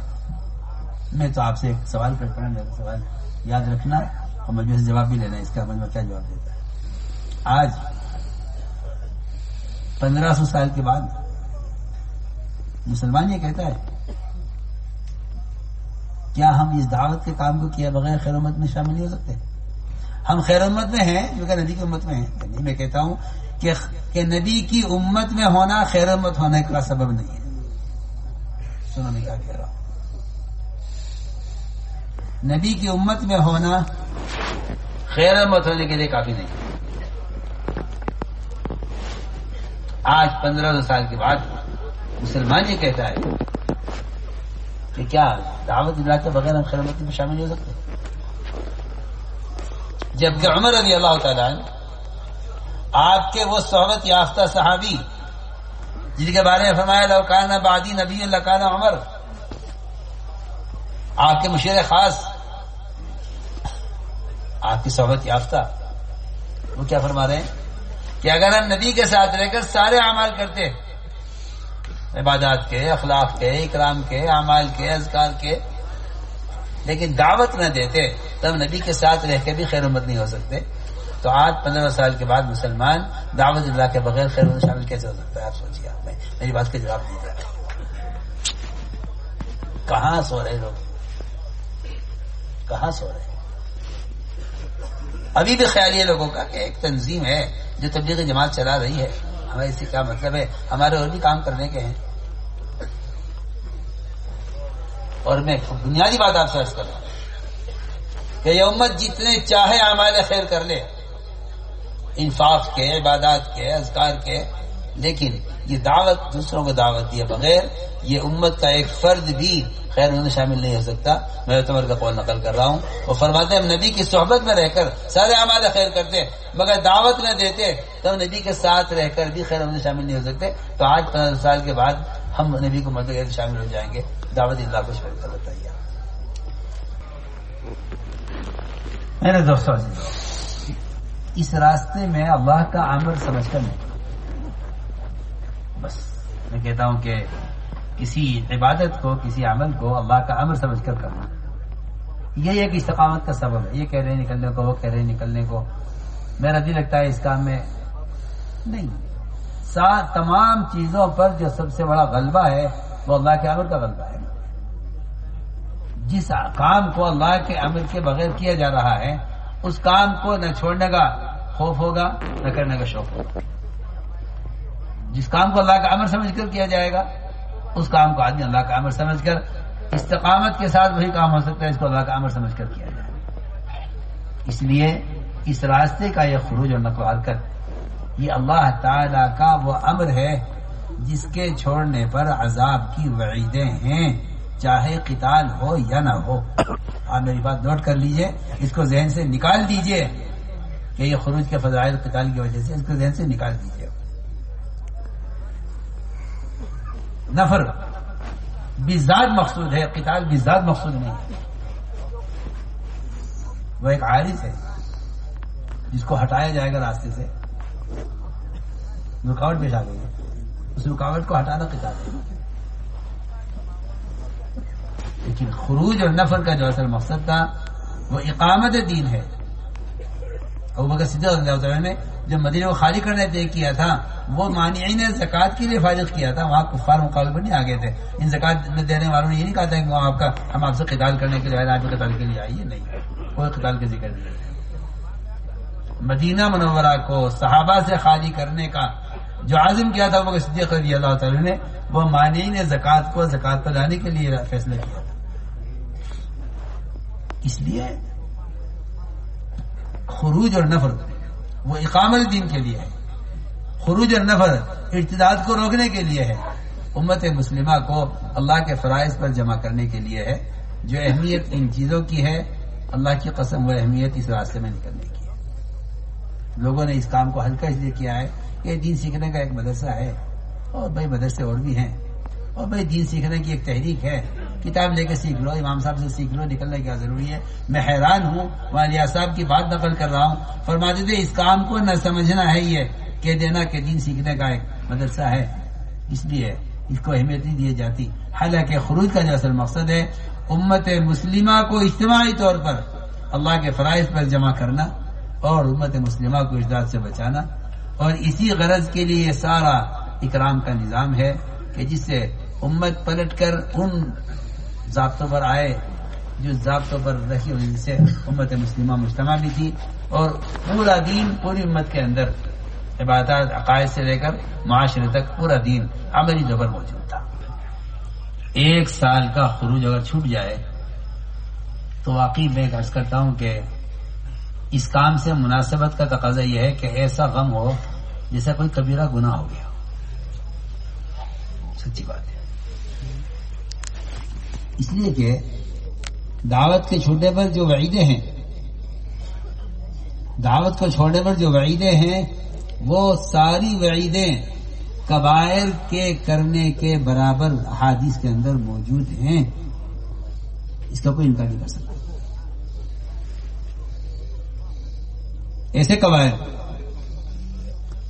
ایسے کبائر جن پر عذاب کی وعیدیں ہیں اور جس پر خسف کی بھی وعید ہے کہ ذمہ دھسا دیا جائے، یہ وعیدیں اس راستے کے خروج کو چھوڑنے، اور اگلی بات عرض کر رہا ہوں کہ مسجدوں کی آبادی کی محنت کو بھی اگر چھوڑ دیا تب بھی نبی کو اس بات کا اندیشہ ہے کہ اللہ مجھے ذمہ دھسا دیں گے، اگر میں نے میں لوگوں کو مسجد میں جمع کر کے بات سمجھانے میں تاخیر کی تو اللہ مجھے زمین میں دھسائیں گے، اللہ مجھے عذاب دیں گے۔ یہ میں حدیث کا مفہوم عرض کر رہا ہوں۔ ابھی تک طبیعت میں اس کا تقاضا نہیں ہے، ایک نفلی کام ہے، ثواب کا کام ہے، کوئی کر لے ٹھیک ہے، مباح ہے، مستحب ہے، کر لے، کوئی کرنا چاہے، خیال غلط ہے۔ میں نے دو بات عرض کی ہے، خروج میں اگر تاخیر ہوتی ہے اس پر اس طرح غم اور فکر اور خوف ہونا چاہیے جس طرح کسی منکر کے ہونے پر آدمی کو اللہ کے عذاب کا خوف ہونا چاہیے، کیونکہ زنا کرنا، چوری کرنا، شراب پینا، جھوٹ بولنا، غیبت کرنا، یہ سارے منکرات لوگ جانتے ہیں۔ دعوت اللہ کو چھوڑ دینا، اس کو منکر نہ سمجھنا، یہ اتنا بڑا اندھاپن ہے کہ یہ اصل دین کے مٹنے کا سبب یہ خیال بنے گا۔ اس لیے میں نے عرض کیا کہ صحابہ میں بات عام طور سے پائی جاتی ہے کہ اگر ایک سال کا خروج چھوٹ جاتا تھا تو وہ ان کے لیے اتنی بڑی مصیبت ہوتا تھا، اور وہ ایسے منہ چھپائے پھرتے تھے اور اپنے آپ کو مجرم سمجھتے تھے، کیا ہم سے غلطی ہو گئی ہے۔ بعض مرتبہ میں بہت اہم بات کہہ رہا ہوں، بعض مرتبہ ساتھی یہ سوچ کر خروج چھوڑ دیتے ہیں کہ بھائی امیر نیا ہے، اس کی مان کر چلنا نہیں ہے، ہم پرانے ہیں، یہ نیا ہے، اس سال نہ صحیح نکلنا۔ ایک مرتبہ ہوا، ایک صحابی اس لیے نہیں نکلے ابو انصاری رضی اللہ تعالیٰ عنہ کہ ذمہ دار جو بنایا گیا ان کی جماعت کا وہ نیا تھا، کہ میں پرانا ہوں، یہ بالکل نیا ہے، امیر سے بنا دیا گیا ہے، اس کی مان کر چلنا مشکل ہے، چلو اس سال نہ نکلے۔ بس ہمیشہ پچھتائے، مجھے کیا مطلب تھا اس سے کہ امیر نیا ہے یا پرانا ہے، جس کو امیر بنا دیا گیا حکم سے، ہم اس کے تابع ہیں۔ ہمیشہ پچھتائے کہ میں نے ایک امیر کے چھوڑانے کی وجہ سے اس سال کا خروج کیوں چھوڑا۔ تو میرے دوستو، عزیزو، بزرگوں، اس طرف توجہ کی عالمی سطح پر کہہ رہا ہوں، عوام ہو یا علماء، اس طرف توجہ دینے کی ضرورت ہے، اس لیے کہ یہ اللہ کا ضابطہ ہی نہیں ہے کہ نقل حرکت کے بغیر اسلام قائم ہو جائے۔ میں کہتا ہوں اللہ کا ضابطہ ہی نہیں ہے، یہ اللہ کا ضابطہ ہی نہیں ہے۔ اس کے لیے اپنے آپ کو پیش کریں، ہمت کرنے کھڑے ہوں. تارهن الذي سفارة الحماد پیش کریں، راسا چن قومن الناس جماعتیں پیش کریں، علاقوں سے جماعتیں پیش کریں.